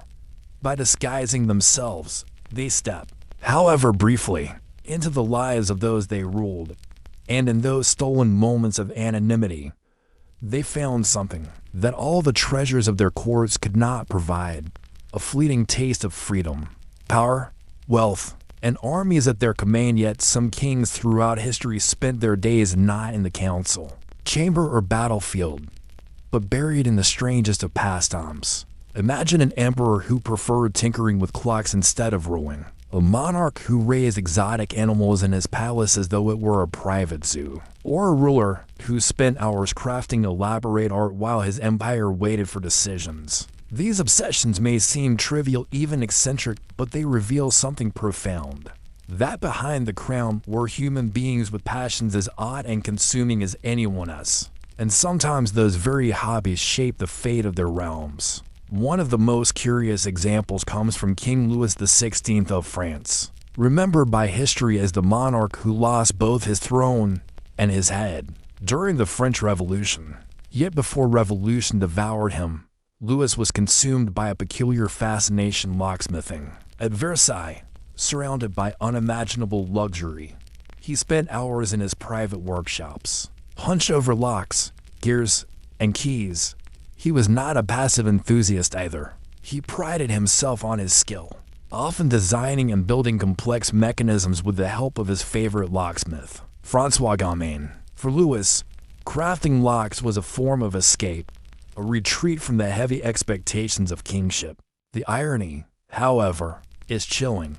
This king, who could not unlock the hearts of his people, devoted himself to constructing intricate devices of steel, while famine gripped France and voices of revolution grew louder. Louis retreated further into his mechanical refuge. It is said that he took great pride in his ability to pick and repair locks, sometimes showing off his work to courtiers who looked on in bafflement. The symbolism was inescapable: a king obsessed with mechanisms of closure and secrecy, while the doors of his kingdom were about to burst open. If Louis's hobby seems odd, Peter the Great of Russia took eccentricity to a much grander scale. His reign is remembered for modernization, for dragging Russia into the currents of European power. But what fascinated Peter most was not palaces or ceremonies, it was ships. From an early age, he was captivated by the mechanics of sailing, shipbuilding, and navigation. While other monarchs might view naval power from a distance, Peter rolled up his sleeves, working alongside carpenters and sailors, building vessels plank by plank. He would spend days in shipyards, hammer in hand, covered in sawdust, speaking with shipwrights as though he were one of them. This obsession went beyond mere curiosity. Peter's passion for ships became the foundation of his naval reforms, driving Russia to become a formidable maritime power. Yet it was also deeply personal. He built toy fleets as a child, studied foreign shipbuilding techniques as a young man in disguise, and returned home determined to replicate what he had seen. To his courtiers, this hobby seemed unbecoming of a czar, who should sit on a throne, not swing an axe in a dockyard. But for Peter, it was life itself. His hobby became his legacy, reshaping Russia's place in the world. Yet not all monarchs had hobbies with such transformative consequences. Some indulged in pastimes so bizarre, they left historians scratching their heads. Consider King Christian VII of Denmark, whose reign in the late 18th century was marked by instability, mental illness, and eccentric behavior. Among his odd fascinations was an obsession with practicing peculiar physical stunts, including compulsive masturbation, a topic whispered about in courts across Europe. While his ministers governed in his name, Christian retreated into his strange private world, where his hobbies were less constructive and more symptomatic of his troubled mind. His reign stands as a reminder that hobbies, when unchecked, could expose the fragility of kingship itself. Meanwhile, in Asia, Emperor Hezong of the Song dynasty in China immersed himself in painting and calligraphy with such intensity that he often neglected affairs of state. He was a talented artist, producing delicate bird and flower paintings and inventing his own unique calligraphic style. His works remain celebrated today, cherished as masterpieces of Chinese art. But while his own perfected brushstrokes in his studio, his empire crumbled under external threats. His obsession with art did not blind him to politics entirely, but it absorbed so much of his attention that by the time invaders swept into his lands, his dynasty was fatally weakened. For his own, art was both his escape and his undoing. Obsessions also took strange, almost comical forms. King George III of England, remembered for losing the American colonies, was not just a monarch, but a man deeply fascinated with agriculture. Dubbed Farmer George by his critics, he spent long hours experimenting with crops, livestock breeding, and farming techniques. To him, the soil of England mattered more than the pomp of court. He wrote about crop rotations, funded agricultural societies, and personally managed his estates as though he were a gentleman farmer rather than a king. Though mocked for it, George's obsession actually bore fruit, literally helping to improve agricultural practices in Britain during a time of change. Yet the nickname Farmer George stuck, becoming both an insult and a curious badge of pride. Perhaps the strangest royal hobby of all belonged to Frederick William I of Prussia. Known as the Soldier King, his obsession was not with farming, locks, or art, but with giants. He developed a bizarre fascination with recruiting extraordinarily tall soldiers into his army, forming the famous Potsdam Giants. These men, some over 7 feet tall, were paraded like living trophies, symbols of Frederick William's power. He went to absurd lengths to acquire them, offering bribes to foreign rulers, purchasing men of unusual height, and even allegedly kidnapping tall individuals from abroad. His obsession drained resources and baffled allies. But to Frederick William, these towering soldiers were not just soldiers, they were the embodiment of a strange dream. Each of these rulers reveals a truth. Hobbies, however eccentric, gave kings a sense of control, an escape in worlds where every moment of their lives was dictated by ceremony and expectation. Whether it was Louis XVI turning a key, Peter the Great carving a ship, or Frederick William assembling giants, these obsessions were expressions of individuality in lives otherwise suffocated by power.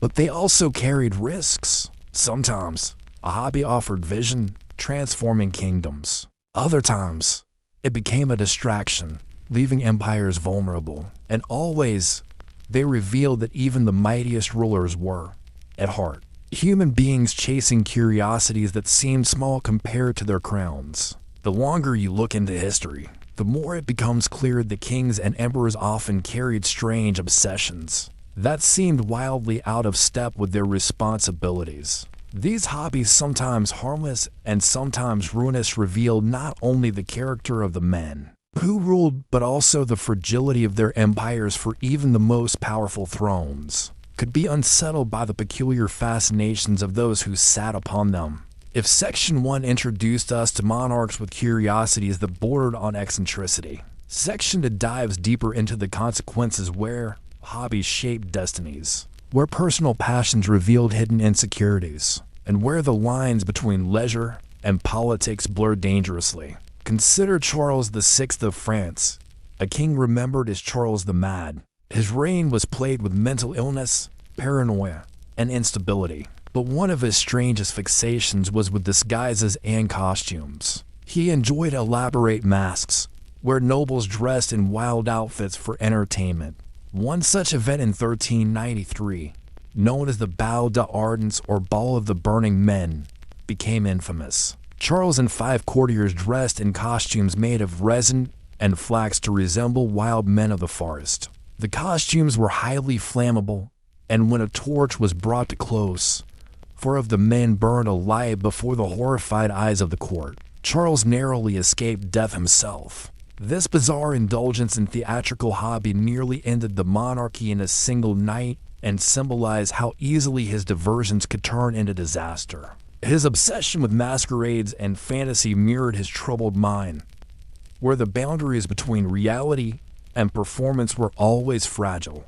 Then there was Emperor Nero of Rome, infamous for cruelty and extravagance, who saw himself less as a ruler and more as an artist. Nero was obsessed with performing, particularly as a musician and actor. He forced senators and nobles to sit through his endless recitals, locking the doors of theaters so no one could leave until he had finished. To Nero, ruling Rome mattered less than basking in applause. He even entered competitions in Greece, always declared the winner, regardless of talent. This obsession consumed him, earning ridicule from the people, but more importantly, undermining the dignity of Roman authority. While the empire teetered on political instability, Nero strummed the lyre, convinced he was destined for artistic immortality. His performances were more than vanity, they symbolized a dangerous self-absorption that blinded him to the storms gathering against him. Eventually, Nero's neglect and eccentric passions cost him everything, and he was forced to commit suicide, deserted by those who once feared him. Yet hobbies were not always destructive. Sometimes they revealed an odd brilliance, where peculiar interests became statecraft. Take Emperor Rudolph II of the Holy Roman Empire, a ruler whose fascination with alchemy, astrology, and collecting strange curiosities filled his court with an atmosphere of wonder and eccentricity. Rudolph turned his Prague residence into a cabinet of curiosities, filled with bizarre artifacts, mechanical marvels, scientific instruments, and works of art. He employed astrologers, magicians, and alchemists, hoping to unlock the secrets of the universe. Though his obsession made him seem detached from governance, it also fostered a culture of science and creativity. Many historians argue that Rudolph's eccentric patronage helped spark new ideas in astronomy, mechanics, and medicine. Yet his refusal to focus on the political crises of his empire eventually led to instability, with his obsession seen as both the mark of a visionary and the flaw of a negligent king. In contrast, James VI of Scotland, who later became James I of England, was consumed by a very different obsession: witchcraft. Convinced that dark forces threatened his reign, James threw himself into the study of witch trials, demonology, and occult practices. He even wrote a book on the subject, Demonology, in which he described how witches operated and why they had to be rooted out. His obsession fed a wave of witch hunts across Scotland and later England, leading to countless executions. What began as a king's personal fear evolved into state policy, embedding paranoia into the very fabric of society. For James, studying witchcraft was not leisure, it was survival. Yet his obsession left a darker legacy, where thousands of lives were lost to superstition fueled by royal fascination. Other kings directed their hobbies toward pursuits that were more peculiar than perilous. King Ferdinand I of Naples, for instance, had an unusual pastime of keeping a menagerie filled not just with exotic animals, but with bizarre human exhibitions. He loved watching commoners wrestle with wild beasts for amusement. More bizarre still, he enjoyed creating elaborate puppet theaters where he manipulated the marionettes himself, staging performances for courtiers who had no choice but to watch and applaud. His puppet shows were said to reflect his political frustrations, with characters resembling his rivals and ministers. To his subjects, it seemed a strange, even childish escape for a king. Yet it revealed how rulers use hobbies to express what could not be openly spoken in court. One cannot ignore the quieter obsessions either, the ones that appeared harmless but revealed a strange intimacy with the ordinary. King Alfonso X of Castile, in the 13th century, was deeply fascinated by astronomy and the crafting of laws. He spent long nights studying the heavens, charting constellations, and sponsoring translations of Arabic and Jewish works into Latin. This scholarly obsession earned him the nickname El Sabio, Alfonso the Wise. His star charts and laws influenced Europe for centuries, a rare case where a royal hobby had enduring intellectual value. But even Alfonso's obsession had a downside. While he was absorbed in study, his kingdom was racked with political upheaval. His court marveled at his knowledge, but often despaired at his neglect of pressing matters. Other monarchs, however, indulged in hobbies so impractical that they became legends of folly. Sultan Ibrahim of the Ottoman Empire, known as Ibrahim the Mad, filled his harem with hundreds of women, but his strangest obsession was with collecting furs. He lined his rooms with them, demanded to be surrounded by furs at all times, and even reportedly fed fish in his palace pool lavishly as though they were royal guests. His indulgences, bizarre and extravagant, weakened his image and fueled the perception that he was unfit to rule. Ultimately, his reign ended violently, with his own ministers deposing him. His obsessions, like his rule, spiraled into excess. As these stories show, royal hobbies could be as small as a lock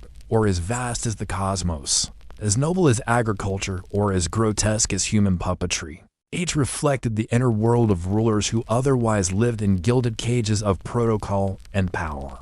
To study these hobbies is to glimpse the secret escape routes kings carved for themselves, paths that sometimes led to brilliance, sometimes to ridicule, and sometimes to disaster. But what unites them all is the paradox of kingship, that even with crowns on their heads, these men sought purpose and comfort in private passions that had little to do with ruling. And yet, in their very indulgence, those hobbies often shape the perception and fate of their reigns. The question that lingers is this: were these obsessions harmless escapes? Or were they symptoms of something deeper, an inability to bear the crushing burden of kingship? Or perhaps a sign that too much power isolates a man into the strangeness of his own mind?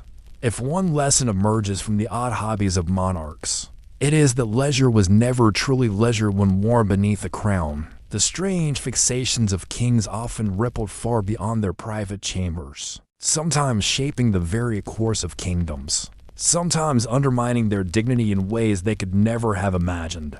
And looking closer at these rulers and their obsessions, we begin to see the fragile boundary between eccentric humanity and dangerous distraction, between curiosity and neglect, between the harmless pastime and the legacy of an entire reign. Take, for instance, Philip II of Spain, a monarch of almost relentless severity, who secretly nursed an obsession with architecture at a time when his empire stretched across oceans and continents. Philip spent countless hours poring over designs, debating the minutiae of construction, and dictating the exact dimensions of staircases and windows.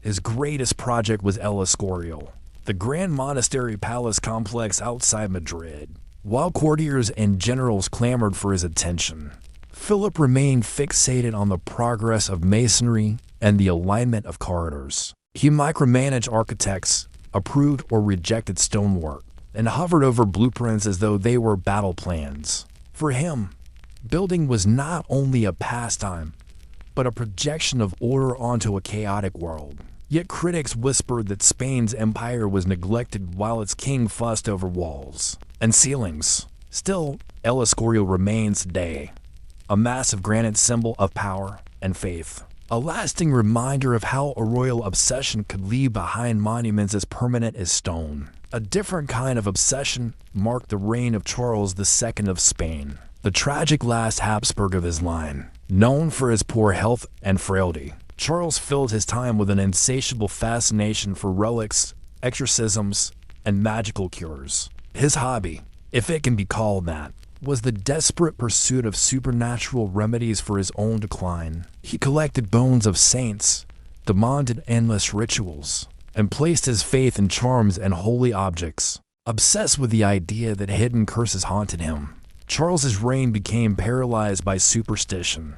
Ministers found themselves dragged into endless discussions of omens and prophecies, while Spain itself sank deeper into weakness. His personal obsessions symbolized the larger decay of his dynasty and empire, sustained not by strength, but by fearful rituals against shadows that never vanished. If Charles's obsession with relics brought no renewal, Frederick the Great of Prussia provides the opposite image, a monarch whose love for philosophy, literature, and especially music colored his reign in unexpected ways. Frederick was a flutist, practicing for hours, performing in intimate gatherings, and composing his own music. He invited great minds of Europe, including Voltaire, to his court, surrounding himself with the life of the intellect. While some critics sneered that a king should command armies rather than flutes, Frederick's obsession gave him balance. He ruled as a soldier, yes, but he lived as a philosopher-artist. His musical passion became part of his image as an enlightened monarch, demonstrating that hobbies could enrich a ruler's vision rather than diminish it. Still, even Frederick was not immune to the criticism that time spent in music rooms might have been needed on the battlefield or in court.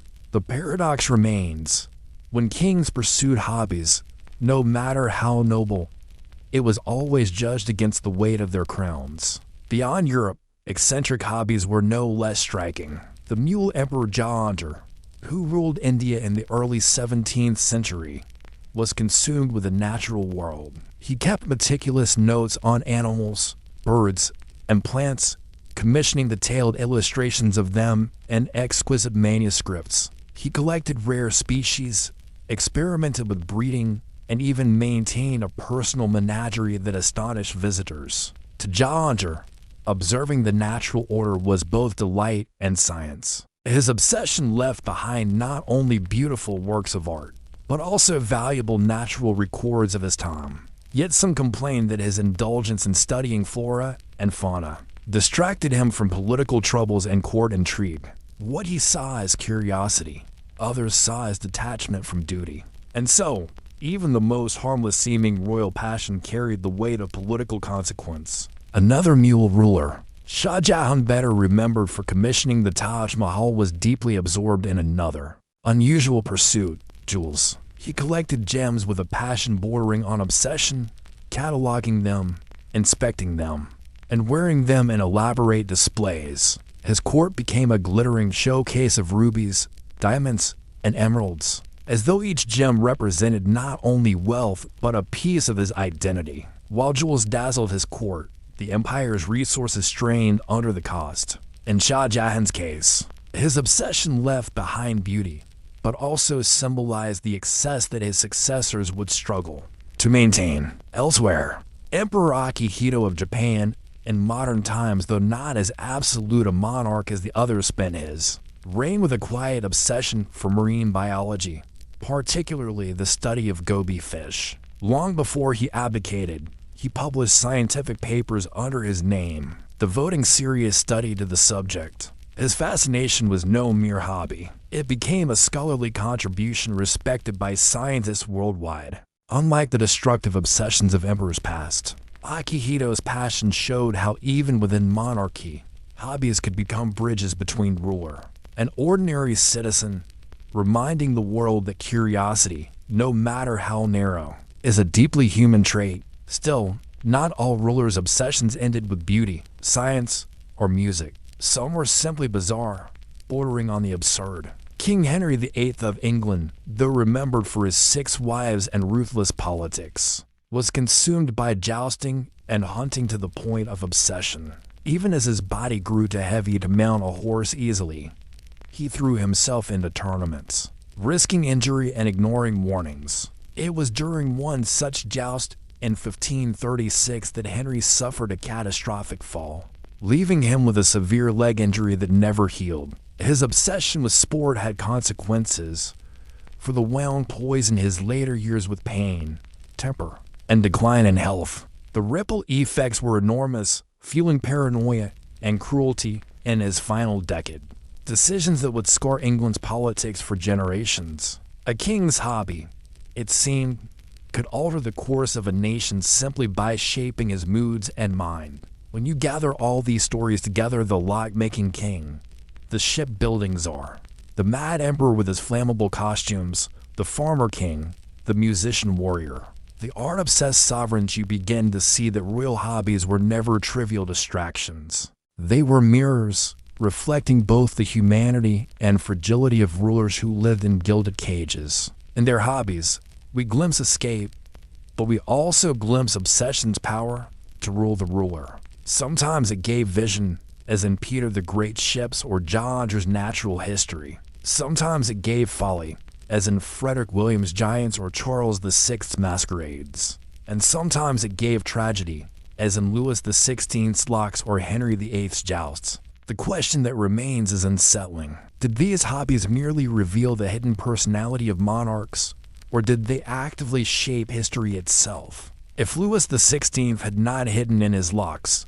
might he have faced the revolution differently? If Henry VIII had not been crushed by his obsession with jousting, would his reign have ended less bitterly? If Nero had played less music and more politics, could Rome have avoided chaos? History cannot answer, but it leaves us wondering whether small obsessions can shift the weight of empires. In the end, what lingers is not only curiosity about the hobbies themselves, but the recognition that power does not insulate rulers from the strange impulses of human desire. A crown may grant armies and wealth, but it cannot silence the need to collect, to tinker, to play, to escape. Monarchs, like the rest of us, sought meaning in the peculiar. The difference is that when kings indulged their obsessions, nations often bore the consequences. As you reflect on these tales, perhaps the most haunting thought is this: behind every great empirish rise or fall may have stood not only wars and treaties, but also the quiet hand of a ruler lost in his hobby, chasing a passion while history waited outside his door. There are few monarchs in history whose personal fears reshaped the fate of thousands, but King James I of England is one of them. His reign is remembered for the flourishing of literature, for his sponsorship of what became the King James Bible, and for guiding England through an age of exploration and political change. Yet beneath the grandeur of his rule, James carried an obsession one so strange, so consuming, that it darkened his legacy with fear and superstition. He was not merely a king sitting on a throne. He was a man terrified of witches, and his terror set in motion a wave of witch hunting that scarred both Scotland and England. The roots of this fascination trace back to Scotland, long before James inherited the English throne. In the late 16th century, Europe was already aflame with hysteria over witches. Accusations of sorcery had become a convenient way to explain crop failures, storms at sea, or sudden illness. Entire communities lived in fear of neighbors who might secretly consort with the devil. James, raised in this environment of suspicion, grew into a ruler who could not dismiss these anxieties as mere superstition. Instead, he embraced them, convinced that dark forces were conspiring not only against his people, but against his very life. One event in particular sealed his obsession. In 1589, James had sailed to Denmark to Marian of Denmark, a union meant to secure political ties and strengthen Protestant alliances. The voyage was disastrous. Fierce storms battered the ships, nearly sinking them before they reached the Danish coast. To James, this was no ordinary misfortune, it was a deliberate act of witchcraft. Danish authorities, eager to please their royal guest, quickly found suspects to blame. A group of women accused of summoning storms through satanic rituals. Trials were held, confessions extracted under torture, and executions carried out. When James returned to Scotland with his new queen, he brought back more than a bride. He carried with him a hardened belief that witches were real, dangerous, and intent on destroying him personally. Back in Scotland, his fears grew stronger. Within months, the so-called North Berwick witch trials erupted, one of the most infamous in Scottish history. Dozens of people, mostly women, were accused of plotting to kill the king by conjuring storms against his ships. James did not remain a distant observer. He involved himself directly in the investigations, interrogating suspects, pressing for harsher measures, and even attending the trials. Witness after witness under duress told the king what he expected: to hear that covens had gathered in secret, that rituals had been performed, that the devil himself had whispered promises of power if they could rid the world of James. To the king, these confessions were proof, not fabrications born of fear and torture. This personal involvement was unusual for a monarch. Kings and queens often left matters of law and superstition to courts and clergy. But James saw witchcraft as a direct threat to his divine right to rule. He wrote about it, studied it, and treated it as a subject of grave importance. In his eyes, witches were not just outcasts or eccentrics, they were agents of Satan working against the crown itself. To deny their existence was, to him, to deny the presence of evil in the world. It was this mindset that led James to pen one of the most chilling royal works of literature, Demonology, published in 1597. Written in the form of a dialogue, the book was his attempt to educate the public on the dangers of witchcraft and to justify the harsh measures taken against those accused. In it, he argued that witches were real, that their powers were granted by the devil, and that it was the duty of Christian rulers to root them out through prosecution and execution. The book was not a mere curiosity. It was an instruction manual, and it helped legitimize witch hunting across the realm. By the time James ascended the English throne in 1603, his reputation as a scholar king was balanced uneasily with his notoriety as a witch hunter. England itself had already seen its share of witch trials, but with James's arrival, a new level of royal attention fell upon the subject. His book was reprinted in London, giving his theories a fresh audience. Clergymen and magistrates who might once have doubted the reality of witchcraft now had the words of the king himself as validation. Witch trials in both Scotland and England rose sharply, and accusations became harder to dismiss. To understand the impact of James's obsession, one must picture the atmosphere of the time. Villages were small, isolated, and vulnerable to superstition. If a cow fell ill, if a child sickened suddenly, if a storm ruined the harvest, people searched for someone to blame. Often, that someone was a woman who lived on the margins of society, poor, widowed, or outspoken. Under James's influence, these suspicions hardened into deadly prosecutions. Trials turned into spectacles, confessions were forced with brutal methods, and executions were carried out with grim efficiency. The king's personal beliefs had become public policy, and ordinary lives were caught in the storm. Yet James's fascination was not solely born of fear. It also fed his sense of control. By positioning himself as the defender of his people against witchcraft, he reinforced the image of the monarch as divinely guided, chosen by God to protect the faithful against the forces of darkness. Witch hunting became, in a sense, a tool of political legitimacy. To question James on the matter was to risk questioning the authority of the crown itself. Still, not everyone was convinced. Even in his lifetime, there were voices that doubted the hysteria, scholars and clerics who warned against the dangers of false accusations and the cruelty of the trials. But their cautionary words were drowned out by the king's certainty and the fear that gripped society. For a time, witchcraft became not only a matter of law, but a theater of terror, with James as both playwright and audience. And so, a monarch remembered for literature, for uniting the crowns of England and Scotland, for sponsoring exploration and translation of the Bible, also became a monarch remembered for a darker obsession in the shadow of his throne. Thousands would suffer, accused of crimes that could never be proven, condemned by fears that could never be quenched. For James I, witchcraft was not merely a superstition, it was an enemy, one he believed was out to destroy him, and one he would spend his reign fighting, no matter the cost.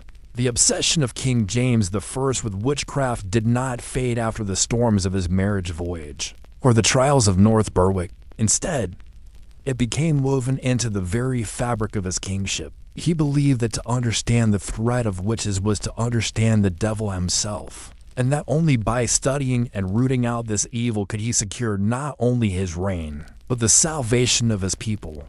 It was this conviction that shaped policy, public fear, and even literature in ways that few monarchs could ever have imagined. The publication of Daemonology in 1597 marked the turning point. Unlike the dry theological tracts of churchmen, James's book was written with clarity and urgency, as if he were speaking directly to his subjects. He framed his arguments in a conversational style, insisting that witches were not imaginary, but an active presence in the world. He dismissed skeptics as dangerous fools who left the kingdom vulnerable to Satan's influence. For James, doubt was not intellectual caution, it was weakness, and weakness could allow evil to flourish. His writing left little room for nuance. This work was more than a king's musings. It became a weapon in the hands of those eager to prove their loyalty to the crown. Judges, ministers, and inquisitors who might once have hesitated now had royal authority behind their actions.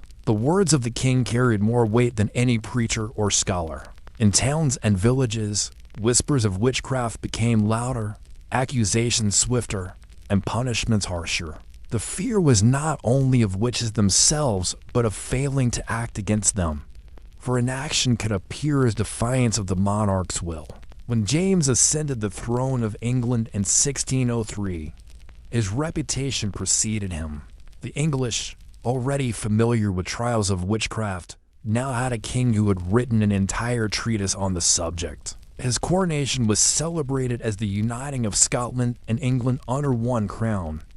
But behind the pageantry lurked the shadow of his obsession.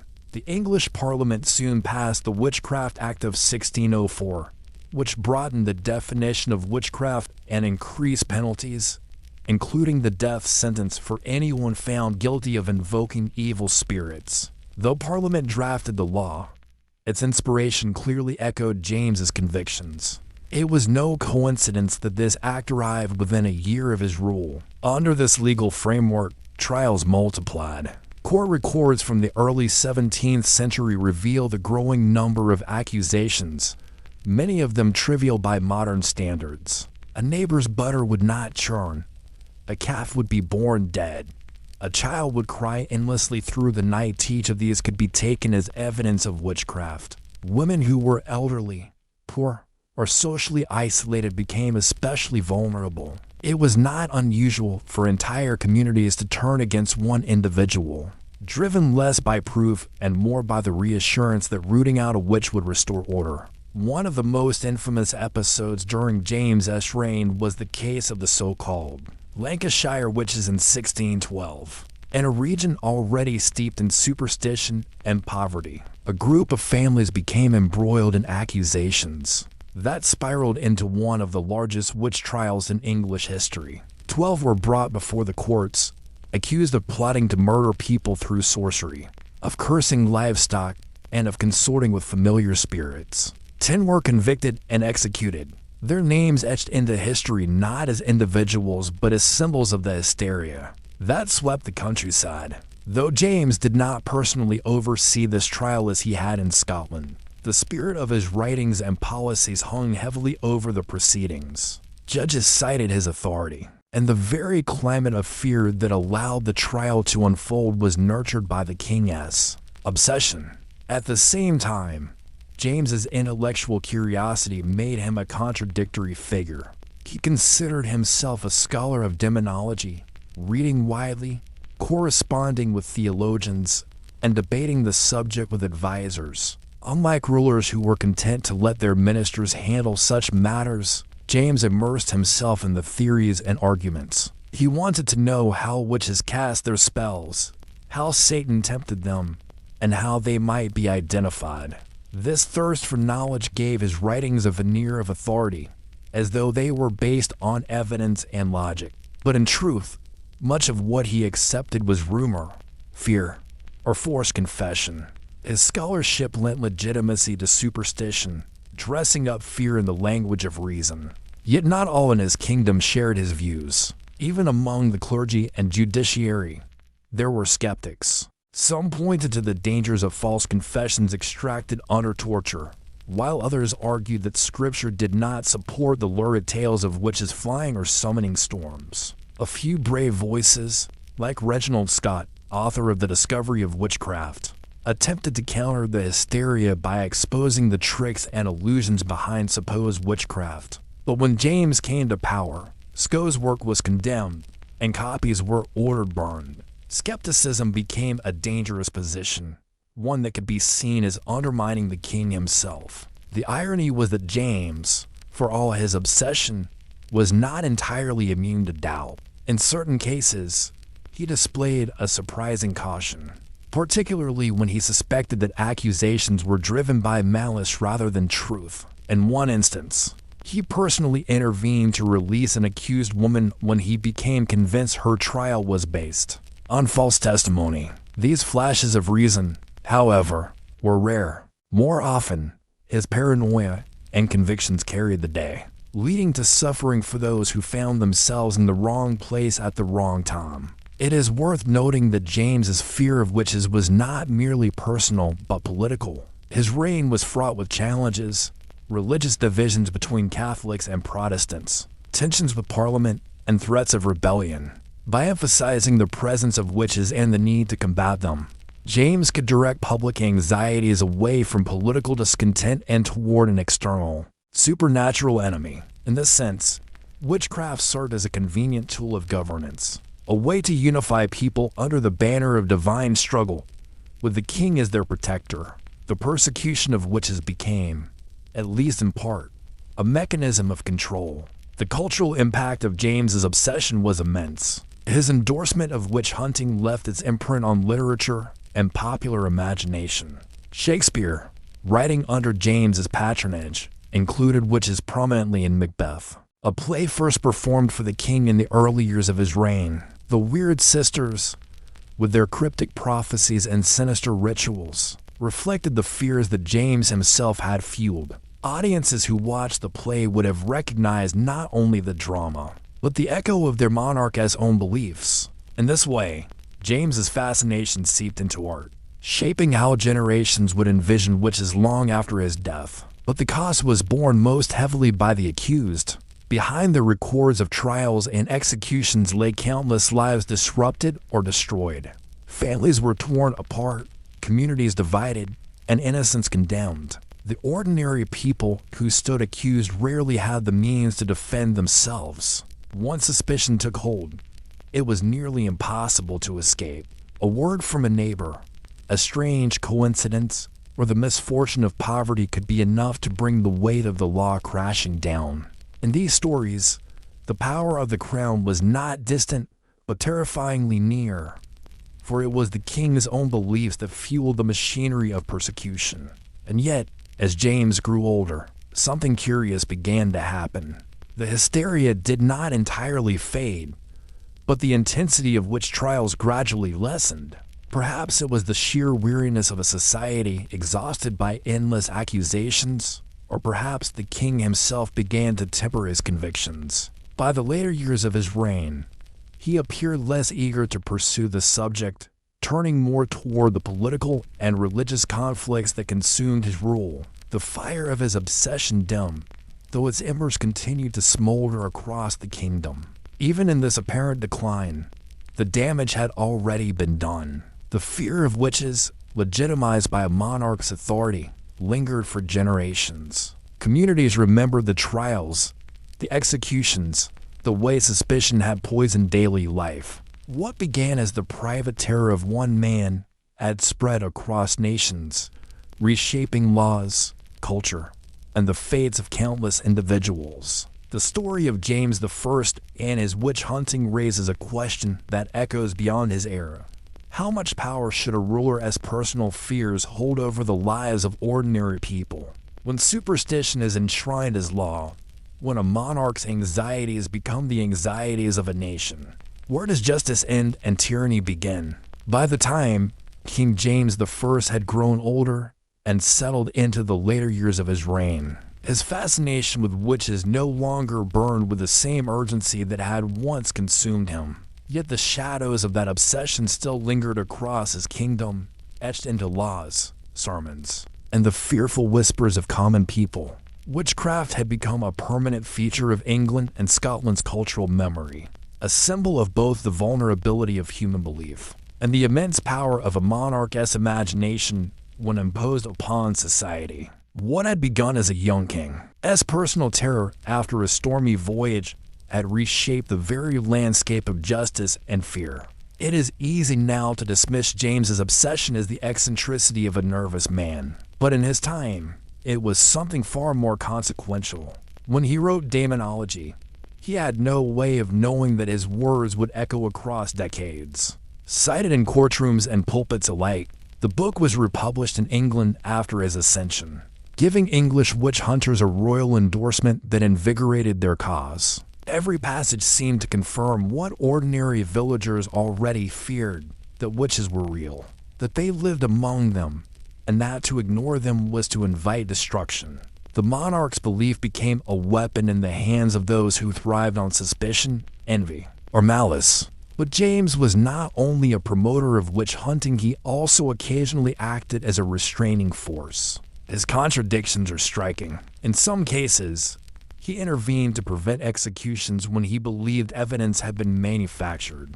This suggests that, for all his conviction, he was not entirely blind to the dangers of false accusations. Still, these rare interventions were exceptions, not the rule. For every case he questioned, countless others proceeded under the authority of his laws and writings. The machinery he set in motion could not be easily stopped, even when his own interest in witchcraft waned. As the 17th century advanced, a subtle shift began to occur.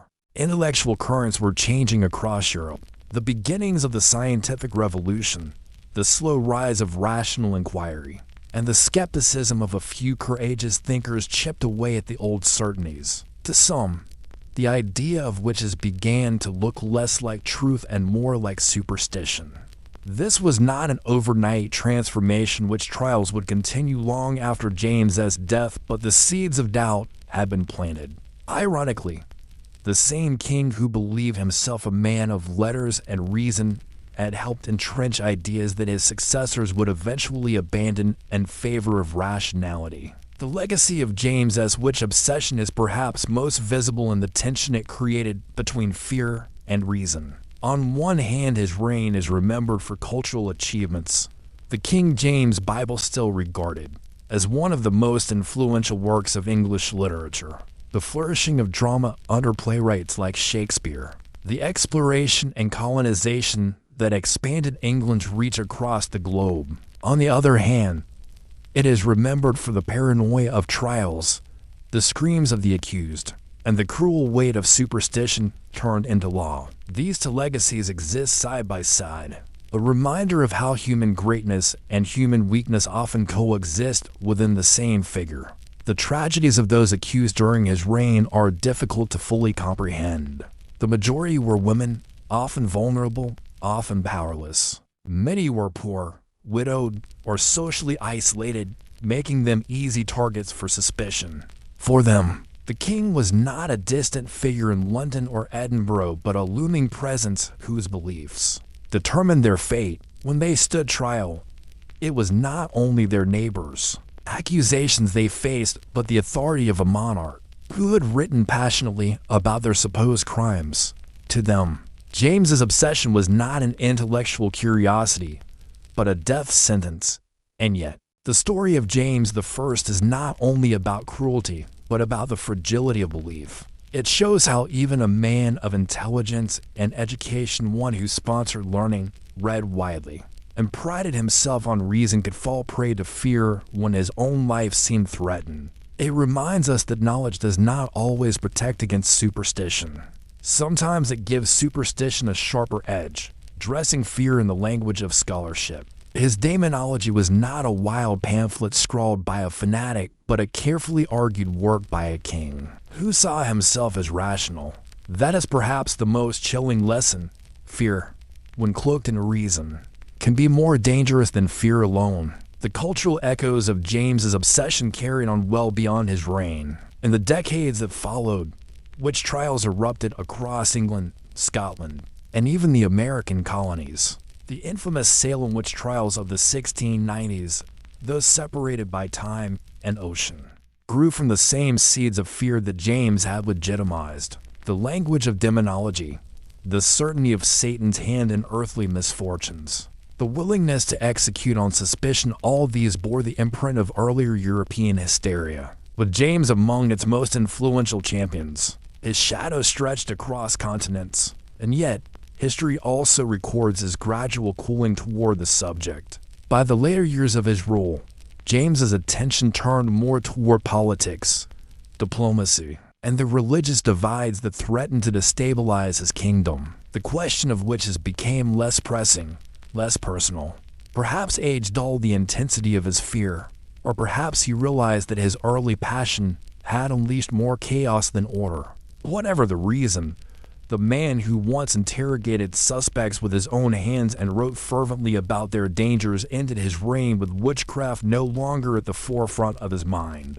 But for those who had already suffered, such a change brought no comfort. Looking back, one cannot help but wonder how different history might have been if James had dismissed the storms of 1589 as bad luck rather than a plot of witches. Would Scotland and England have been spared the surge of trials that followed? Would thousands of lives have been saved? Would the culture of suspicion have faded more quickly, replaced by the growing spirit of rational inquiry? History offers no answers, only speculation.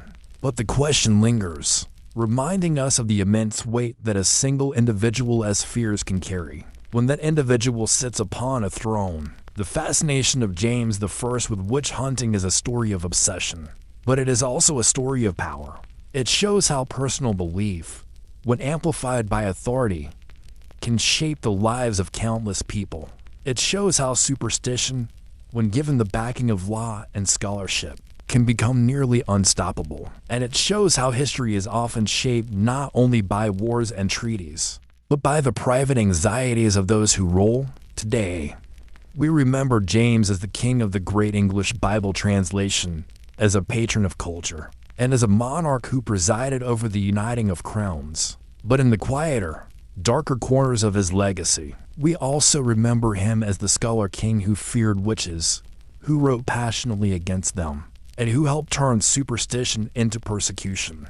His story is not simply about witches or trials. It is about the dangers of belief when it is fused with power, and the human cost of fear when it is given the force of law. And so we are left with a haunting reflection. If the fears of one man could condemn thousands, what fears today our own or those of our leaders might one day be written into law, shaping the lives of generations to come?